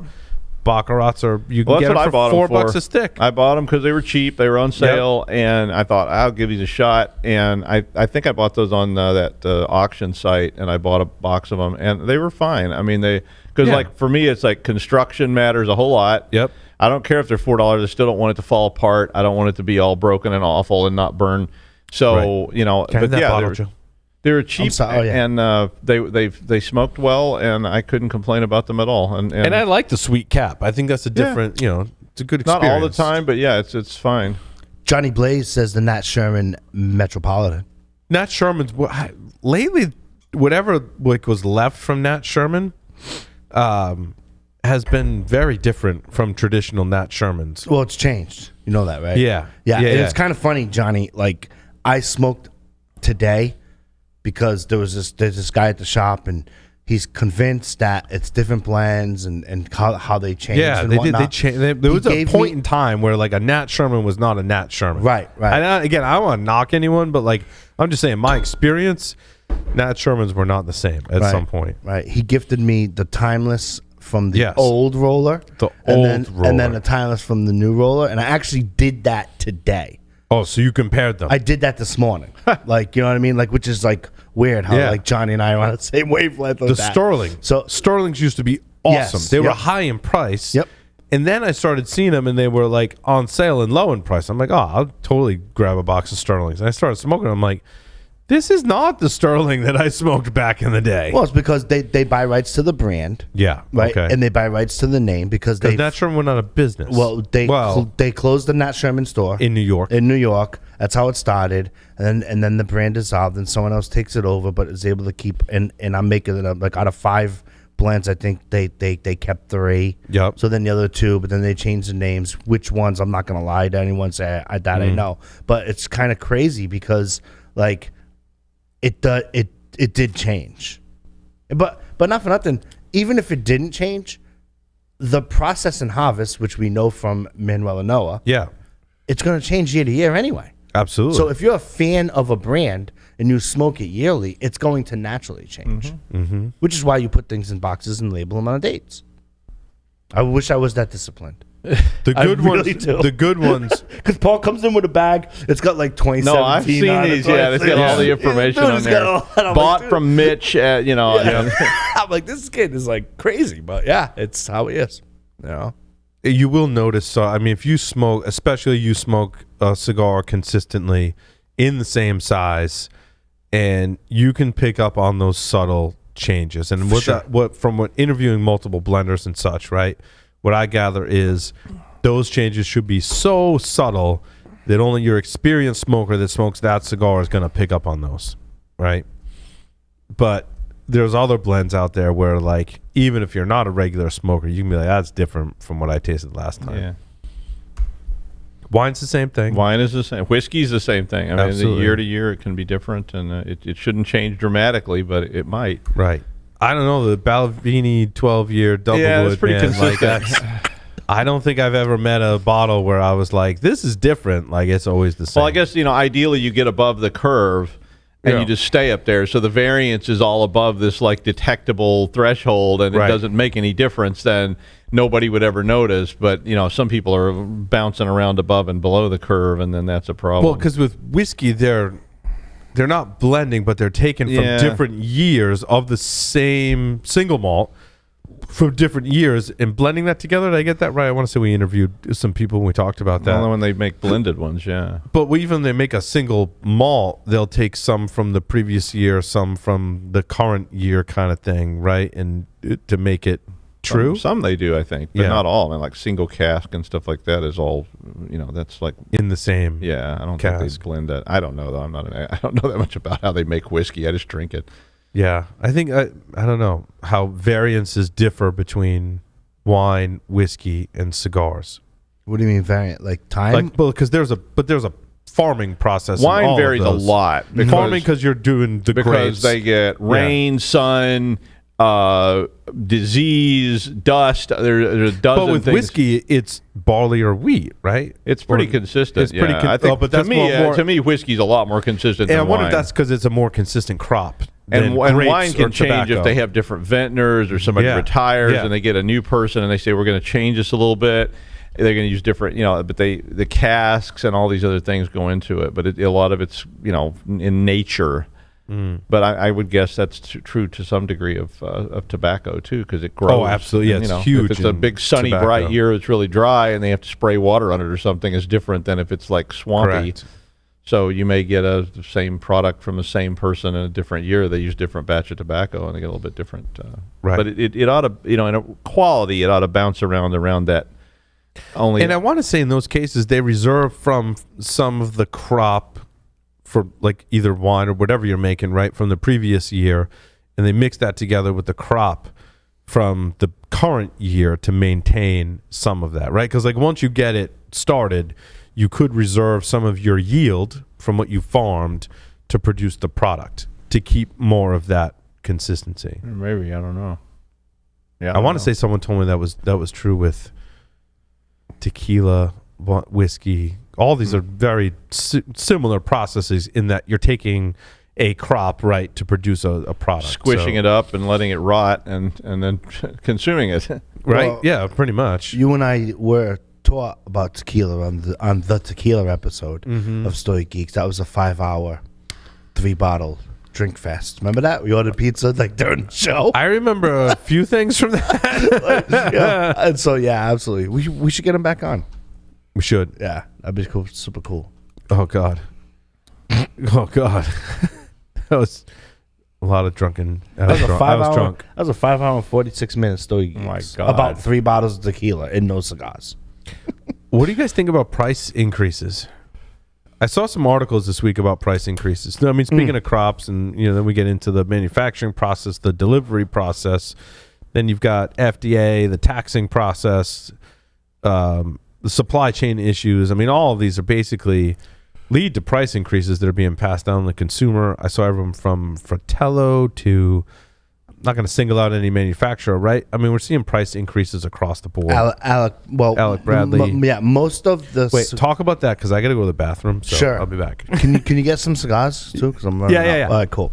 All right, so because I was going to do the same thing, only just get cigars, not go to the bathroom. No, like some of the bigger manufacturers, like an Alec Bradley, a Fratello, they want to come out in the open, Doug, and totally just say, hey, listen, 2022, we're going to raise, across the board, and I'm making a number up, 11%, 8%, whichever, and they give a warning, which I think is kind of interesting because, like, we started the show talking about Opus X, right? And when I started the show back in 2017, when I had the shop back in 2020, Opus X, and I actually had this conversation last night with someone in a cigar shop. Like, back when I owned the shop, Opus X was $22 a stick. You know, it could be $22.50, but average price was 20. Today, they're still $22 a stick. Yeah. You know what I mean? Which, like, you know, except for like the exclusives or the charitable stuff or whichever, you know. But it's like if you do an average, and like they withstood the like that test of time, right? And because you know, but some of the other manufacturers now are making an announcement, and like, just you know, not to get political, but just inflation it is going up, so the cost of goods sold goes up, right? Yeah. What happens naturally? You pass the cost of goods sold onto the consumer. Like Yeah. it's normal business behavior. So I really don't think that it's anything bad at all.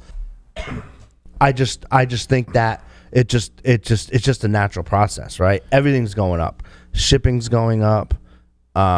You know, they're making less. The weather elements, you know, you have all this weird weather going on. The cost of labor. Cost of labor, right? And stuff like that. So yeah, it gets just gets kind of rowdy. Well, I mean, I think all products do that, and Yeah. I mean, I don't know what the average price of a really good cigar was in 1940, but it was probably a lot less than it is today. So Yeah. over time, all that stuff sort of slowly escalates, Right. and I mean,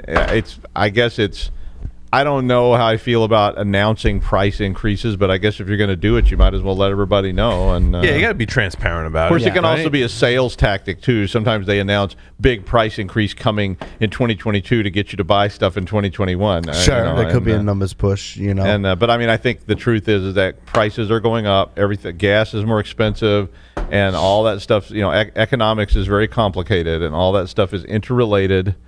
And you know, if gas prices go up in Nicaragua, then to operate a tractor gets more expensive, and if labor prices go up, and so on and so on and so on, and it all just translates. Well, and a lot of it into- is containers and container ships and things like that. All that stuff is more Right. expensive, and that's how a lot of the goods get here into the U.S. really. So, They come in container ships.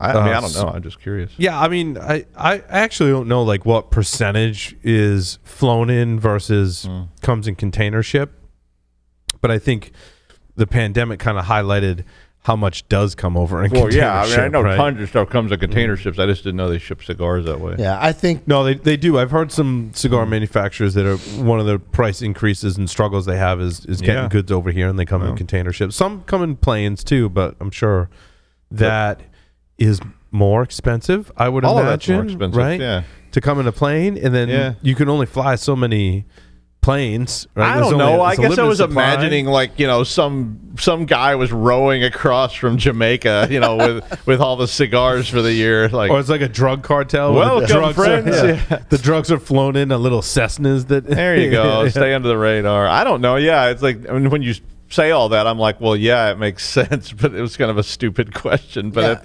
I guess I had a more of a romantic vision of cigars coming into the country, and you know, on the backs of burros or something like Yeah. that. And- No, a lot of it is containers. And there's a finite supply.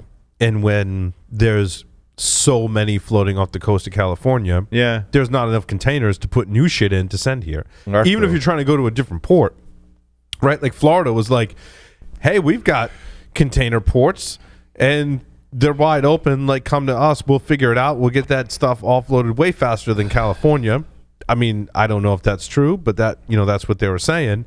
The problem is, how do I go get a container if the supply, most of it, is already Oh, deployed? yeah. Right. It's all sitting on ships somewhere. So I also think the cigar companies that have a heavier online presence are first to announce that they're going to do a price increase. Fratello, they're online Yeah. a lot.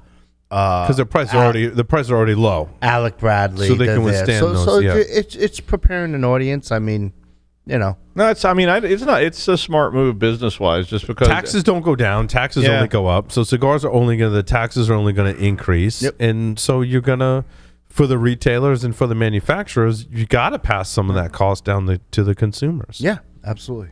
You know, but I was telling Doug how even from when I owned the shop, Opus X street price was always around $22, you know, a piece. It varies. Depends on size. Sure. Yeah, sure, right, and whatnot. And like they've stayed pretty consistent. They have. You know what I mean? Like their price, the $40 ones 10 years ago, 15 years ago are still $40. The Davidoffs tend to be the most price protected cigars, and their price is what it is, and it doesn't fluctuate down. Like you don't find them on sale. No. That is, if you do, it's a very, very distinct use case with the retailer, right? That I think is somehow absorbing those somewhere and worked out a deal. Because they're going to move a certain amount they're ordering a certain amount of product, they're moving a certain amount of product. That means if they want to give, you spend over $1,000 and we're going to give you a discount, they can get away with that because they're moving so much product, right? And I think that's fair in a market. I think that's fair. It's pretty standard business model and high end merchandise anyway. Yeah. I mean, whatever it is, because they don't need to put stuff on sale. I mean, that's just you don't see Mercedes having their big year-end sale. I mean, it's just that's just not how they operate because it's a different market and it's people. Their objective is to get people to buy their product because they want it. They're not worried about trying to attract. We'll try to get some people in here, then they'll pay more later because they know they won't. So it's just there's no point to it. I think it's inevitable, and you gotta.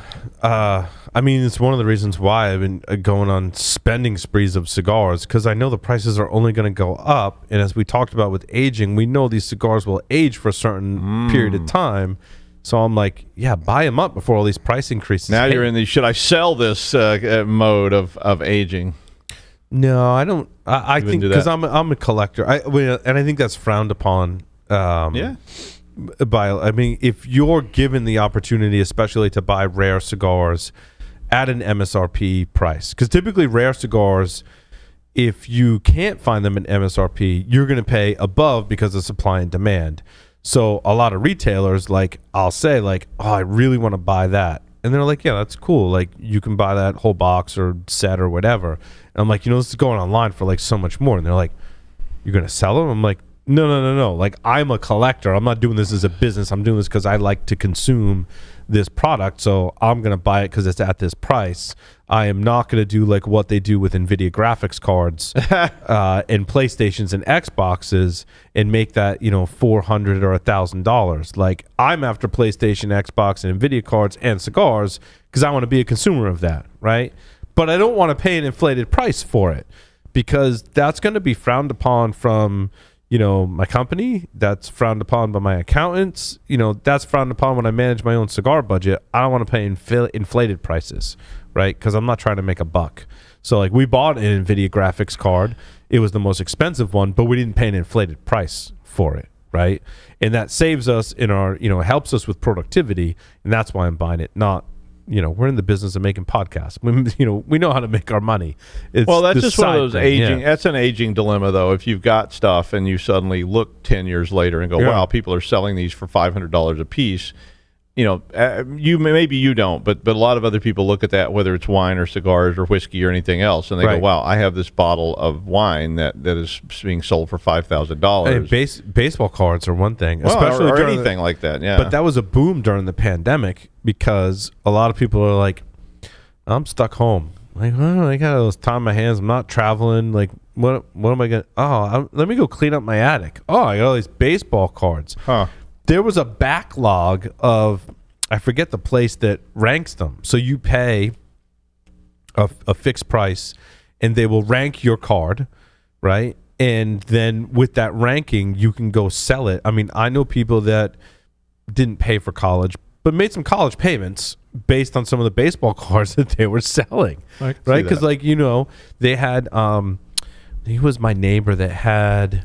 Honus Wagner. No, Michael. I think it was a Michael Jordan. I want to say it was basketball. He's not a baseball player. Yeah. No, I know, but I want to say it was basketball, and it was a Michael Jordan, and he got it ranked, right? And you get 5 between. I mean, what I'm seeing is your really sought after cards, right? We talk about wine and whiskey and cigars, right? Honus Wagner, Babe Ruth, whatever it is. You get your high value cards. I got one. I get it ranked. And I can sell that for $5,000 or $10,000 and make a payment towards my kids' education. And I mean, if it's something that's just laying in a box, I mean, it's collections are strange. It's different when it's whiskey or cigars that we really like to consume. Yeah, and then you got to put a price tag on that. Well, you can smoke baseball cards, but it's not a good idea. It's probably pretty unpleasant. Yeah, probably.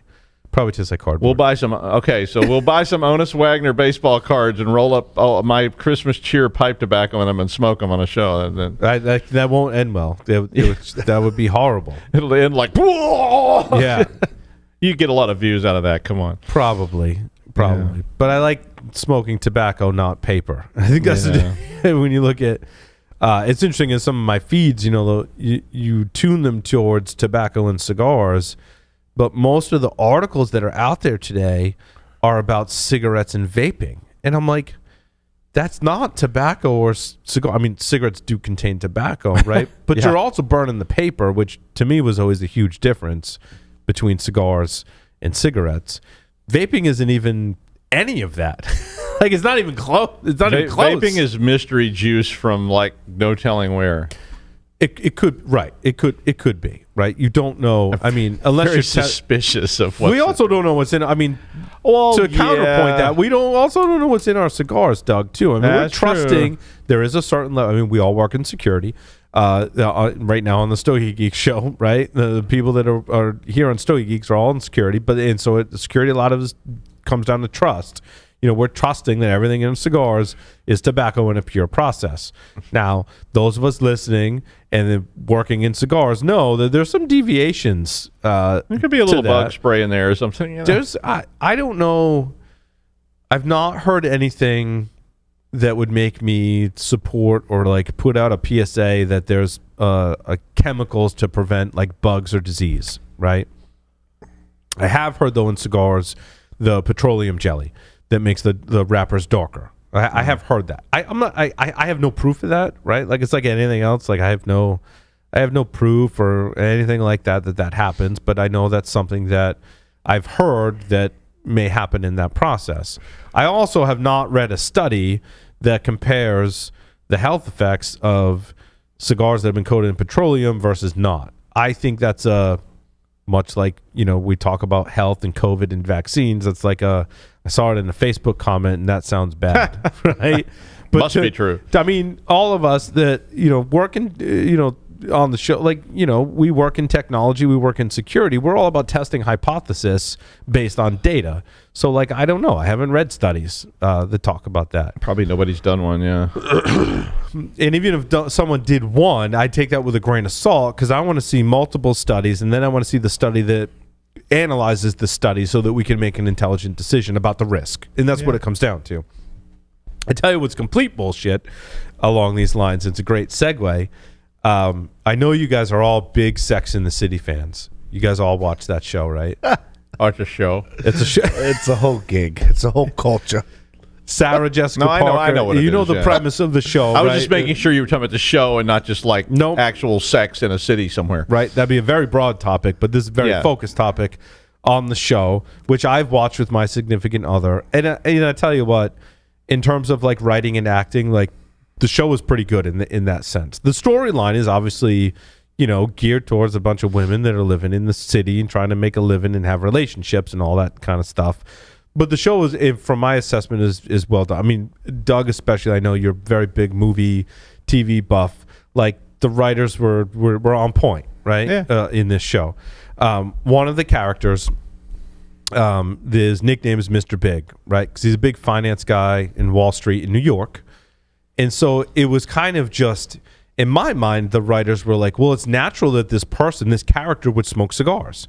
Like if you were in bigwig in finance in Wall Street in 90s, early 2000s in New York City, you probably smoked cigars. And did cocaine. And did cocaine. At some point in your life, you probably did both of those things. At the same time. Yeah. So one of the early episodes that introduces this character is something that I think, if you haven't watched this show, all you need to do is hear my little story about it, and you'll just grow an appreciation for this character as a cigar smoker. Is that they're in a restaurant in New York City, again, like, it looks like it was set in early 2000s or whatever, and Mr. Big goes to light up a cigar, and the waitress comes over, and they're like, yeah, there's like other people here, like we really don't want, and he's like looking around, he's like, what are you talking about? There's like one other table of people in this restaurant. And they're like, yeah, we don't want like other people complaining. Like it wasn't even like today where they'd be like, this is a non-smoking establishment. They were like, kind of pitching it towards, I don't want to piss off our other patrons. And so Mr. Big, being the, finance Wall Street person who's very wealthy, smokes cigars, goes over to the other table, buys everyone at the table around, round of drinks for the table, converses with them a little bit, and goes, hey, by the way, like, do you mind when I go back to my table if I light up a cigar? And they're like, oh, no, it's totally fine. Walks back to his table and lights up his cigar. I'm like, that is great. So like they did this show back in the day. They did a couple of movies on it, like, because they're really trying to obviously monetize on this storyline and the characters. Now they've re-released this show. I think the last movie came out 5+ years ago, and so now they've rebooted the show. Kim Cattrall was out. You know her from Star Trek. Mm-hmm. She was in a Star Trek movie, right? That's how I know her. My wife's like, "What are you talking about? She was in Star Trek?" I'm like, it's a long story. She was the mole. It's whatever. So she's not in the show, but the character Mr. Big is in the show. He's married to Sarah Jessica Parker's character in the show. And so in this show, they show him smoking a cigar.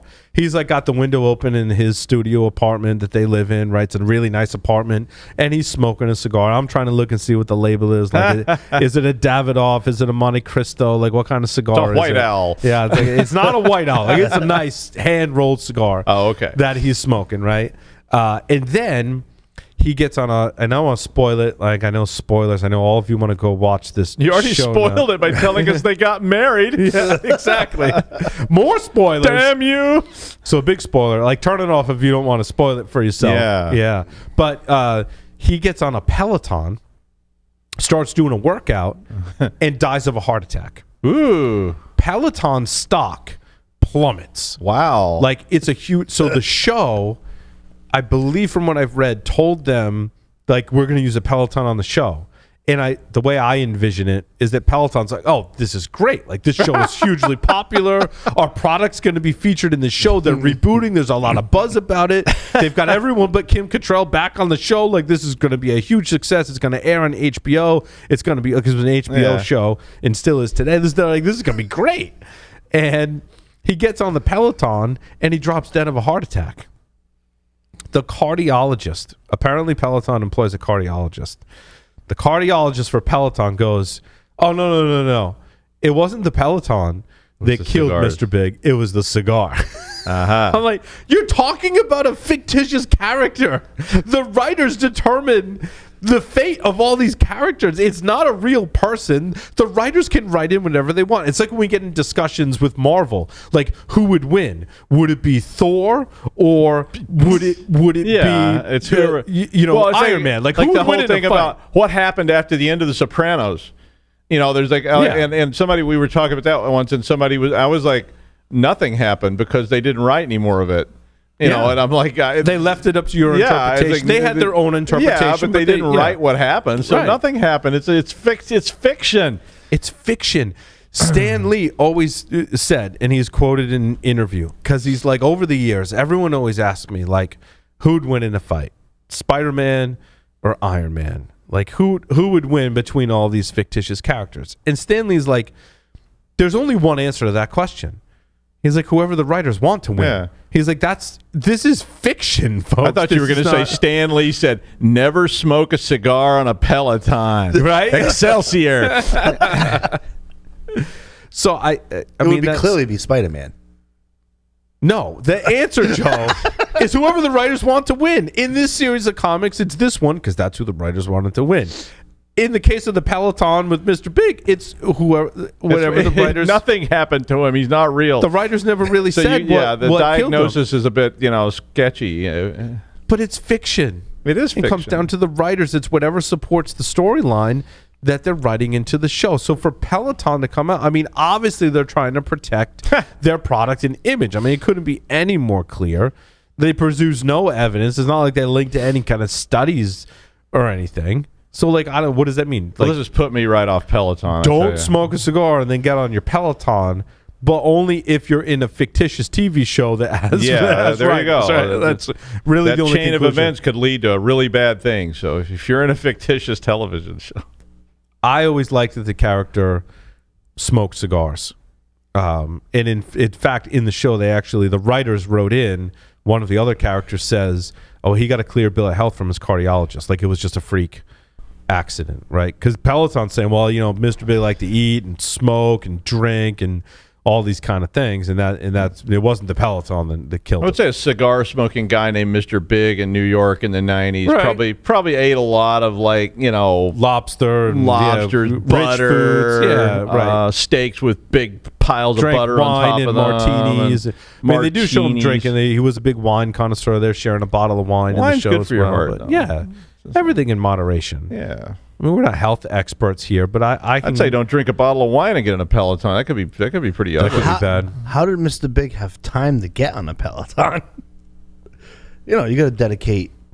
He did. Well, in the show, they show me he's on his 1,000th hour on his Peloton. He was actually using it to try and keep himself healthy, right? Yeah. And we all should do that. But we're all going to die someday. Yeah. And when we die, someone else is going to Would you smoke rather our die cigar. on a Peloton or with a Right. cigar?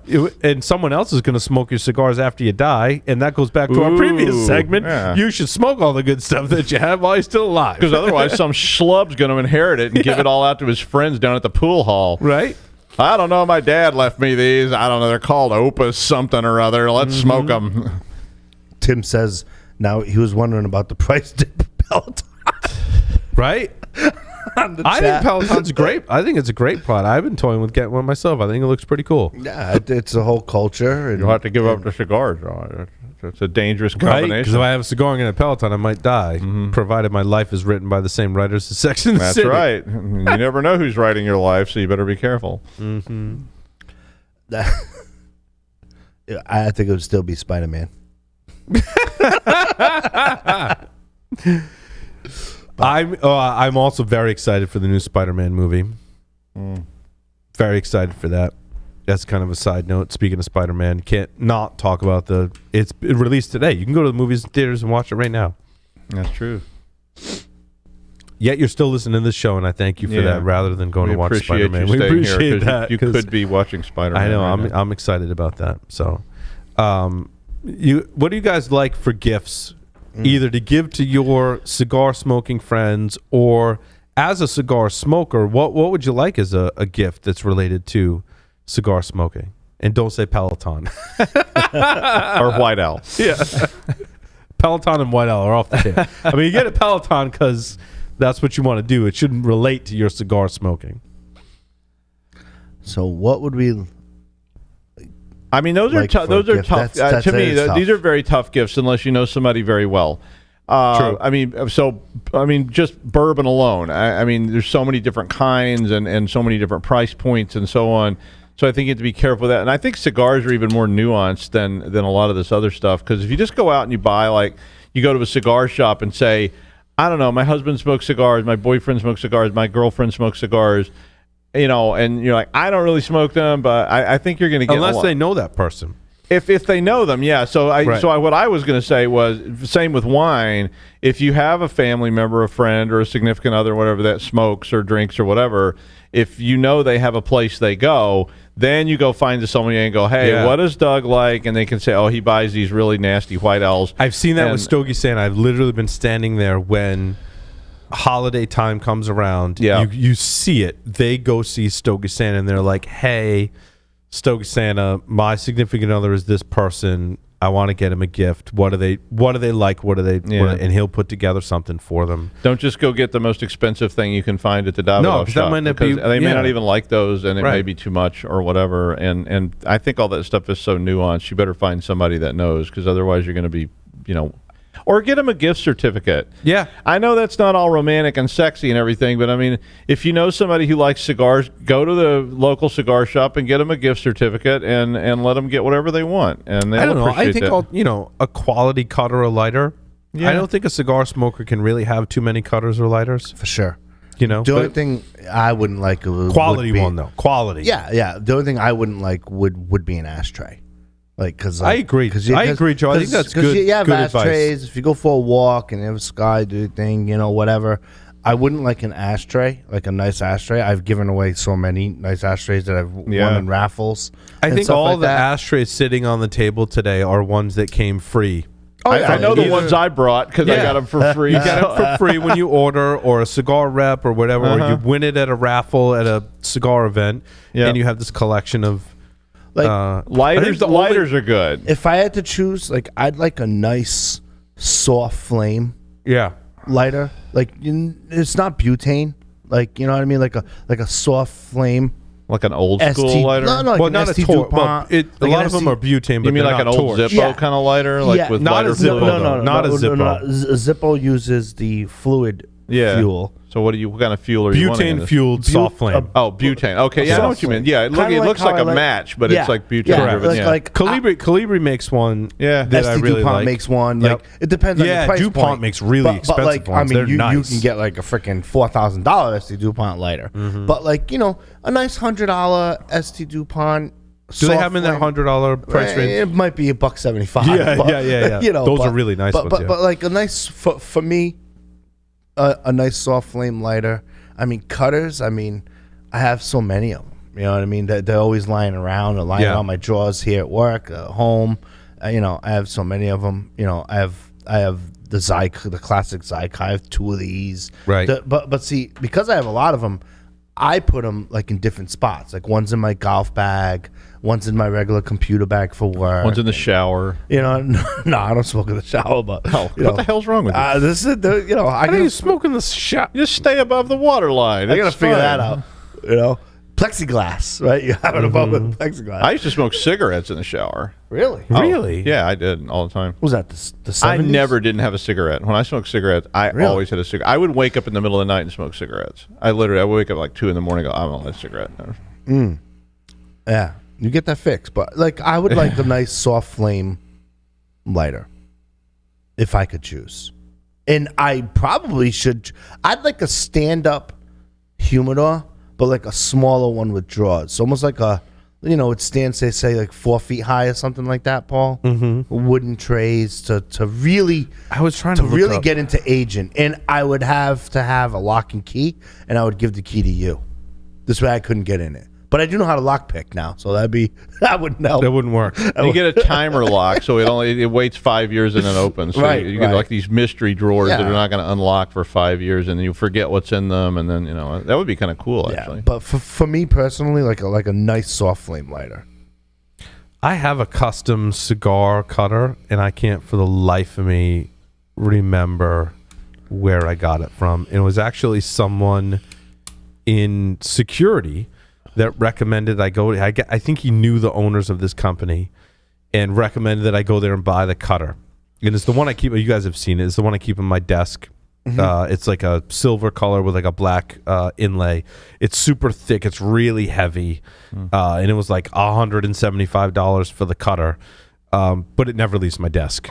Right. I think that makes a great gift. If I find it through the course of the rest of the show, I'll let you know what it is, or come back in January and tell you where I got it from. But it is an awesome cutter.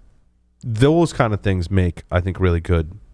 Yeah. The one nice lighter, the one nice, DuPont makes a really high end, one nice lighter, one nice cutter kind of thing.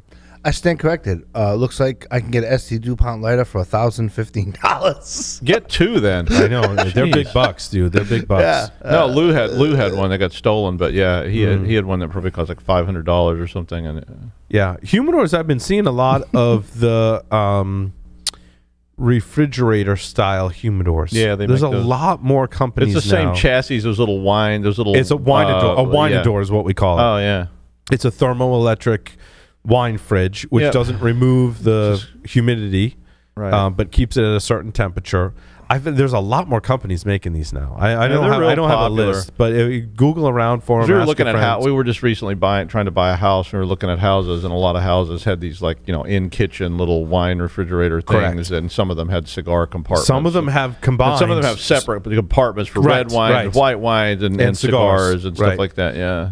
Very. We looked at what a house I find though is the capacity on the winedors is not huge, which is why I go with the cabinets, right? To store even a portion of my collection, I need a stack of these wine-adors. Yeah, but you don't. Like I was talking about earlier. You don't use that for your long-term storage. You just use it. This is just the cigars you're going to smoke. Right. So you bring them upstairs and you put them in there, and so you got 20, 25 cigars in there or whatever it'll hold, and that's just the ones you're going to smoke this week.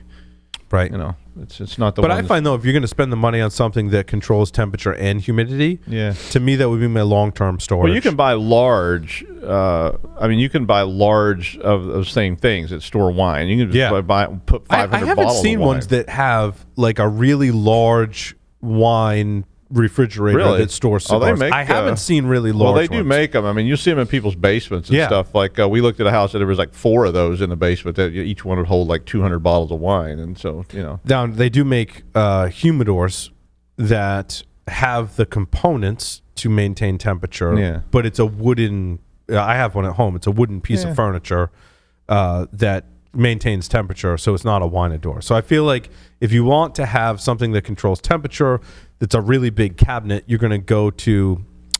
Now I can't remember the. Go get a manufacturer. dorm refrigerator, set it on the right, just measure the temperature with a thermometer, and you're good to go. Right. You get that for $200. I mean, really, it's like you could just monitor it and it'll be fine. It's got a thermostat in it, so just crank it to where it's not so cold, and it'll be fine. Unless you like your cigars really cold or something. Aristocrat is one of them that we've talked about on the show before.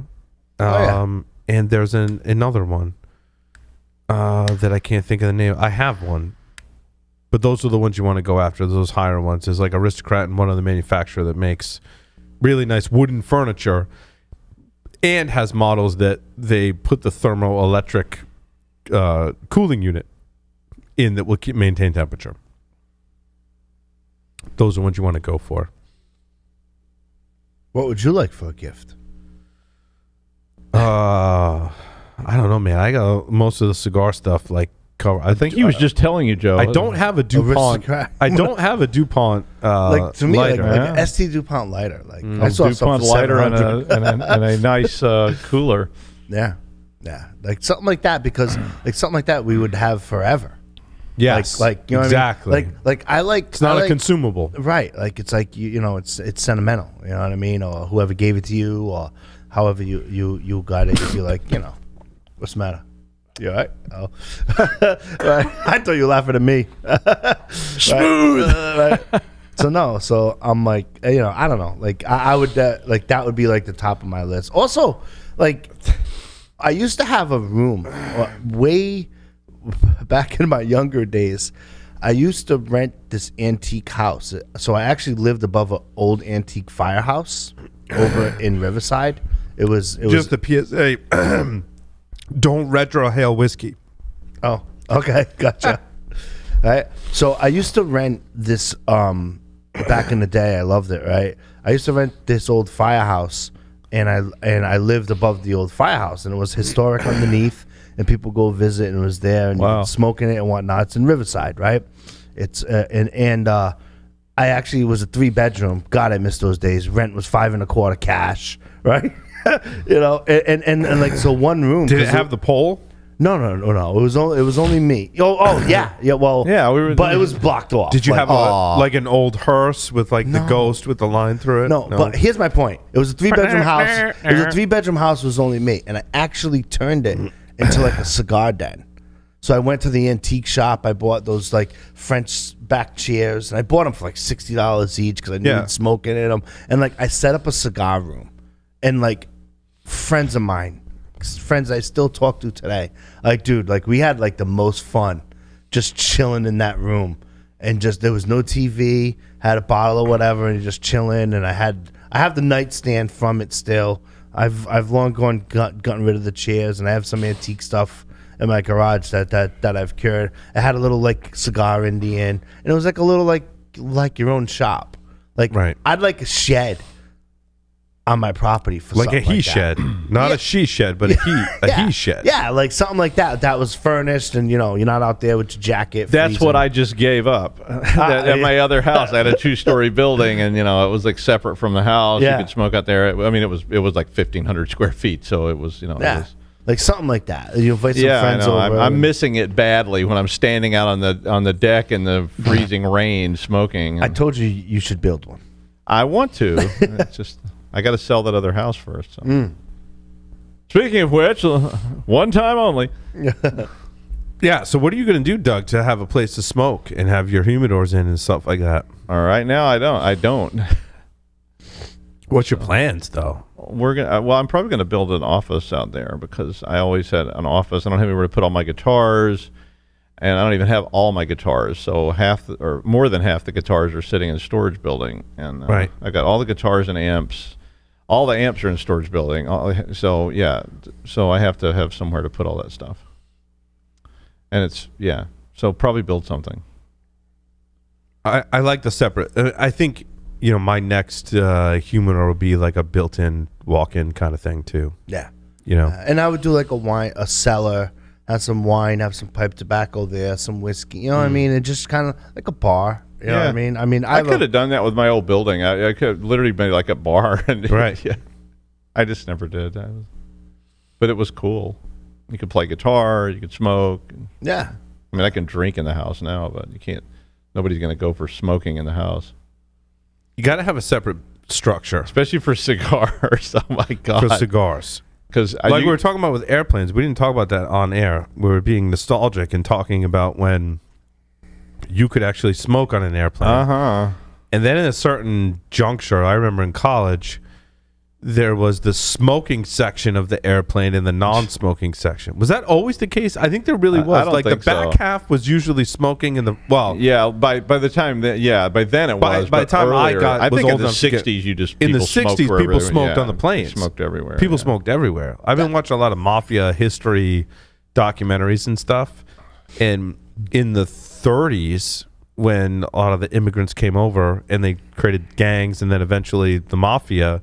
Everyone's smoking. Like they're visiting their friends in the hospital on one of these like documentary style TV shows, and everyone's smoking cigarettes. Like in the hospital. When I worked at a morgue when I was in high school, and when I would go to the hospital to do pickups and stuff, if you did go in an area of the hospital where you weren't allowed, they had oxygen or something, they'd have a little ashtray sitting there so you could leave your lit cigarette there while you went in and came back out.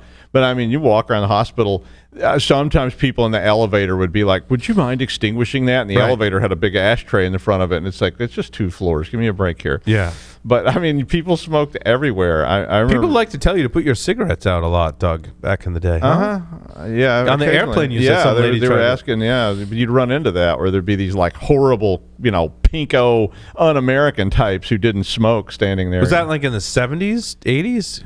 It was in the late 70s, early 80s. So it was, but you could smoke pretty much. I mean, it was just getting ready to change. So when I graduated from college, I went to work for the bank, Federal Reserve Bank. And when I first went there, you could smoke. Mm-hmm. And like literally within weeks, so that was in 1986, within weeks, they actually passed a federal law that you could smoke in any federally funded locations. Right. And it was chaos at the bank. But you could still smoke in corporations at that time. Oh yeah, you could smoke most everywhere. By the time but it was changing. By the time I went to college in the 90s, you couldn't smoke in the school, right? Which I'm sure at some point when I was in college, you could smoke in class if the professor was smoking. Okay. If they weren't smoking, it was a 50-50. I'd usually give it a shot one time, and they'd go, because they had little sand buckets sitting around where you could put your cigarettes out. Isn't that crazy to think about in the classroom? And you'd be in a class, like a normal sized classroom, and half the people in there are smoking cigarettes, and the professor's got a pipe. But sometime in the 90s, they said domestic flights you can't smoke. Yeah, I don't remember. I think it was the 90s. I don't remember what year it was. It was early 90s. U.S. domestic flights, because I remember being on flights to Europe. I was on a flight to Belize, rather, and it was the international flight from wherever in Texas, Dallas to Belize. You could smoke. Well, it was an international flight. Yeah, the minute they got above a certain altitude, you could smoke. Because I was going to say, I remember when they first passed that. I did not smoke anymore by that time. I had quit smoking in the 80s. But I remember that the minute the KLM flight would get up above certain altitude, they'd be like, "Now you may smoke," and everybody would light up. But you couldn't smoke cigars or pipes. No. On any flights. They had a thing about that. I'm sure sometime you could. You could in the 60s, I think. And my dad said he remembered people smoking cigars and stuff on the airplane because he didn't smoke, and he was talking about how bad it was. And cigars put out a lot of smoke and really thick, heavy smoke. Thick, heavy, oily smoke. It's like pipes are even worse. And Yeah, but I mean, everybody smoked everywhere back then. I mean, it was like I was talking to somebody the other day, and I was like, I remember going in people's houses who didn't smoke. Yes. And lighting a cigarette, and somebody would run over there and grab an ashtray and set it down in front of. And like then today, if you walk to somebody's house that didn't smoke and lit a cigarette, they would dump a bucket of water on you or something. But now, so put the airline travel aside. We'll talk about here. All three of us are from Rhode Island, right? Up to a certain point, you could smoke in a restaurant or bar. Oh, and that one came way after the airlines. What year? I don't remember. When I owned the cigar shop, so it had to be like 2002, because when I owned the cigar shop, I remember going to Grappa, which is where Tel Aviv is now locally, right? I remember going to Grappa and going there and sitting in the, it was like a restaurant that turned kind of clubby, music, a DJ, whatever, and like ripping a cigar, like totally ripping a cigar. Well, it was after. I remember quick rock story. You've heard of Seven Dust, right? The band Seven Dust. I'm in Lupo's, the old Lupo's. I'm smoking a Monte Cristo number 2. Big cigar, right? Smoking a Monte Cristo number 2. Bounce, it's me, bunch of friends, crowd. Bouncer comes up to us and says, "Hey, what are you smoking?" I was like, "I'm smoking a Monte Cristo number 2. He goes, "Come with me." I was like, "Okay," right? I go to the bouncer. I'm thinking he's going to ask me to extinguish it. He goes, "Morgan, the drummer, smokes cigars. He saw you in the crowd. Do you have any?" I was like, "Sure," because, we always carry cigars around me. Dude, we're backstage. Now, my buddy Tony, who was my roommate at the time, huge Seven Dust fan, blah, blah, blah. We're in the backstage smoking cigars with them before they're on set. Cool. And and this was only like 99, 2000. Yeah, I was gonna say. I was in college, 95 to 99, and I want to say all the bars and clubs I went to in college, totally smoked. You could smoke. Totally. Well, sometime after 95, the state started passing laws about restaurants. Restaurants. Because I remember restaurants used to have smoking sections. Well, in Michigan. So I remember when I lived in Michigan in the 90s, and when I lived there, I remember restaurants had a smoking section, and it was usually just like, he's smoking, I'm not. That's a smoking section. Yeah. And, they would ask you smoking or non-smoking when you walked into a restaurant. But then it wasn't too long. It was probably around, it was probably like early 2000s when they finally just said no. I was going to say, by the time I started working for Brown and we would go out and go to lunch and stuff like that, no one was smoking in restaurants in 2001. 2010, I went to Heavy Rebel Weekender, Winston-Salem, North Carolina. Yep. 70 bands, 3 days, rockabilly, whole classic custom cars, crazy times, etc., etc. Actually playing an old jailhouse, super cool place. Yeah. And I remember going to a restaurant and they had smoking a non. I remember that's going North Carolina. That's North Carolina. My dad lived in North Carolina. That's 2010. That wasn't too long ago. No. But no, funny you say that. My dad lived in North Carolina, and I went out to visit him while I was in college, just before I was graduating. It was later in college. We went to like a breakfast restaurant, and I lit up a cigarette. He's like, "You still smoking, huh?" I'm like, "Yeah." And there I'm smoking in a restaurant in North Carolina. I'm like, "This is great. I can smoke in a restaurant," because I think it was just after in Rhode Island they said you can't smoke in a restaurant. So yeah, some things changed. Some things changed, right? Now you can't smoke anywhere. You can't, like on our campus, you can't smoke. You can't even smoke outside. No, you can't even smoke outside. Yeah. You have to leave the campus altogether to smoke. For a while, I think they may have some still little kiosks or something where you can go way off somewhere and smoke. But yeah, most places you can't even smoke. I remember some of my friends saying, like, I'm visiting my son or whatever, and then work in California, work on a campus in a technology company, and they're like, no, they could get fired if one of their guests smokes on that campus. And marijuana though, totally fine to smoke. Oh, you go on the street.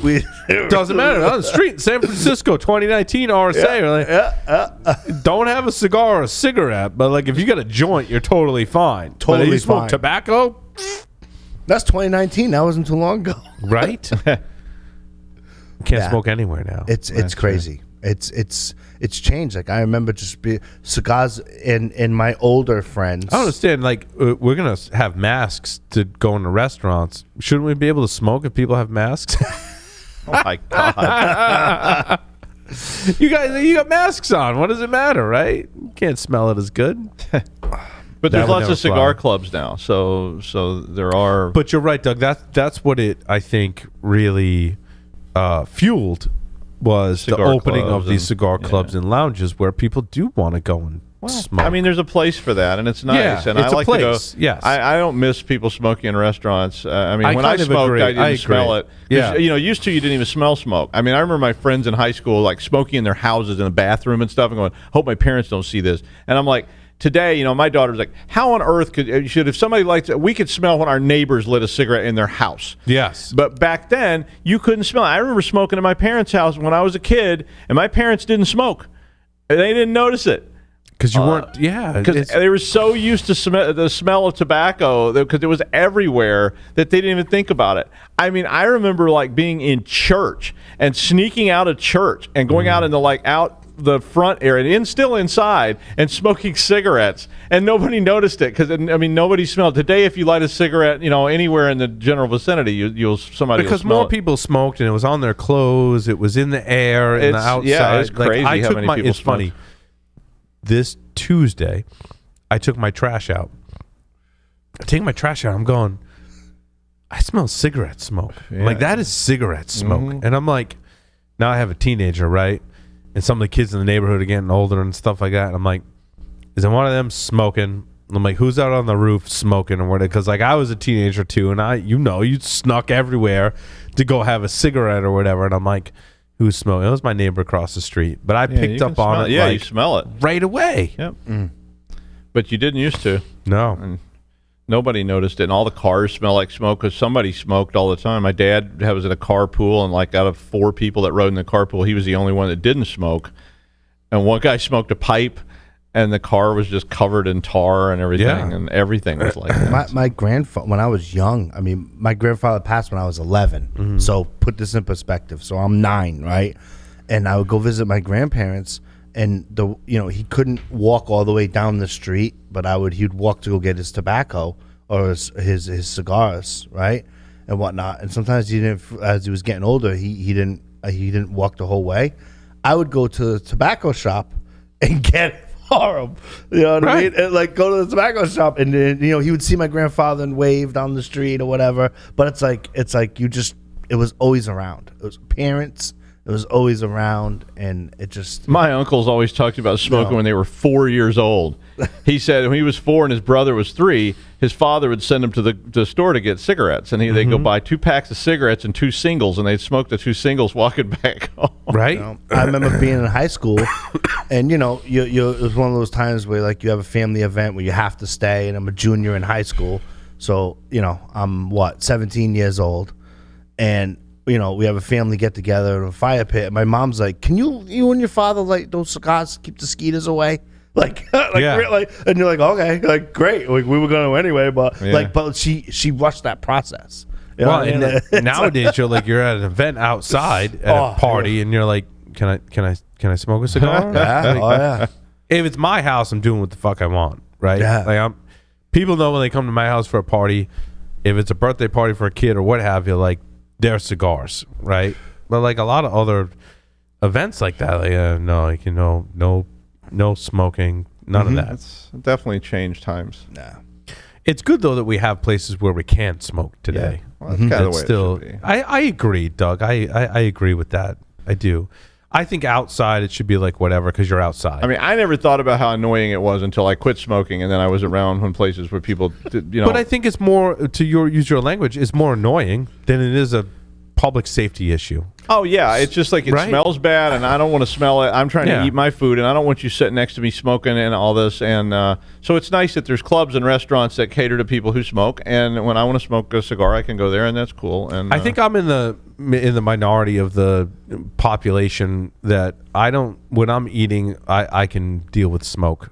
I actually I can deal with it. I just it was. But so we're going to this event where we're going to be eating and smoking. Yeah. I love having a cigar other people smoking like while It's I'm fine, eating. and I mean, Yeah. it depends on the setting. Maybe It's not just- every meal. You're right. Maybe not. But I like that.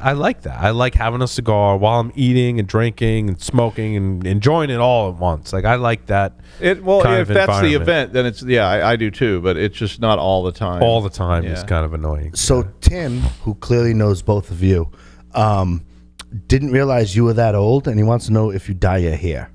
I do not dye my hair.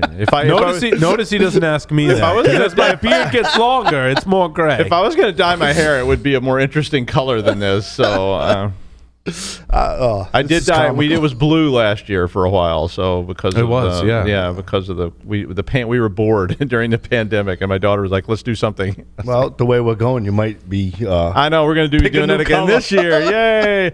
I do have to say, us all being hackers, right? We always find the place wherever we go, and even just limit to the three of us. Even in Boston. When the three of us have been in any city in this country, maybe even internationally, we've always found the place where we can go smoke. Yeah. And I hope that. And that's fun, and I hope that I love continues, right? doing that. I mean, like I've found cigar clubs in Poland Everywhere. and Russia and China, San and- Francisco. Oh, that's Holy a hard one there. But we did in we- 2019. what- We found that There is one. that woman that ran that one right in No, downtown. I've been She there, was yeah. awesome. Wait, 2018, 2019, we're in Boston at Strip by Strager Yes. at the table smoking. Wow. That was vaping. That's a story for another time. But Like I was like, but in Boston, it's San Francisco's Stanza. tougher, but you can San find a Francisco, place. there's one. There's usually one in every. And I went when I was in Orlando at Microsoft Fire or whatever that was. Ignite. Sorry, Microsoft Ignite. Every night, Mark and I went to this Corona. cigar. Yeah, we went Corona to cigar cigar. club and drank Yep. bourbon and smoked cigars. It was a blast. And, yeah. I mean, my friend Lou and I, we traveled all over the place and to the conferences, and we always found the cigar. He smoked cigarettes, but we'd find a cigar club where you could smoke and sit there and drink brandy and smoke cigars. And Vegas has always been easier. yeah, well, Vegas is always Vegas easier is for about 'cause Vegas anything is you want to Vegas. do. You can usually do it Sure. easier in Vegas. But New Orleans, though, I mean, I remember New Orleans, in the big late smoking 90s in New town. Orleans, we could be in the Big. I was in the hotel lobby Yeah, having a cigar and a bourbon, but not so much now. But there's always a place you can find. oh, But why can't we good. bring back those days? I know, right? Like because it was like you weren't like looking around. You just took out a cigar, cut it, and light it, and did your thing. There was a certain thing with that, but good that we can still find the places wherever we go. and they're nice and they're fun to hang out. And But I think that's a good point, Doug. Is they're really nice places? Yeah. it's not like I got to go to the ghetto or some yeah, you're not standing trashy place. I remember Lou smoking one time, and he was in this alley, and he was like, Yeah. No, I was like, "This is awful, Lou. Let's go somewhere else." And he's like, "It'll be fine." And I was like, "No, come on, this is horrible. I feel like we're getting ready to shoot up or something." I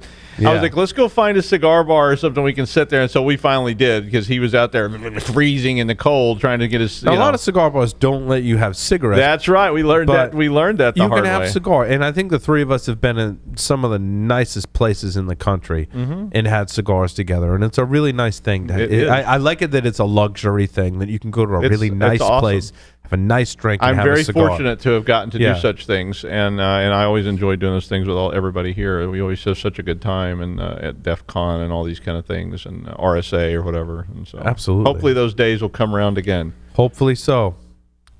Well, awesome. Well, that is the Stogie Geek Show for today and for the year. Happy holidays, Merry Christmas, Happy New Year to everyone. Happy smoking. Happy smoking. Thanks everyone for listening to the Stogie Geek Show. We'll see you next time in January.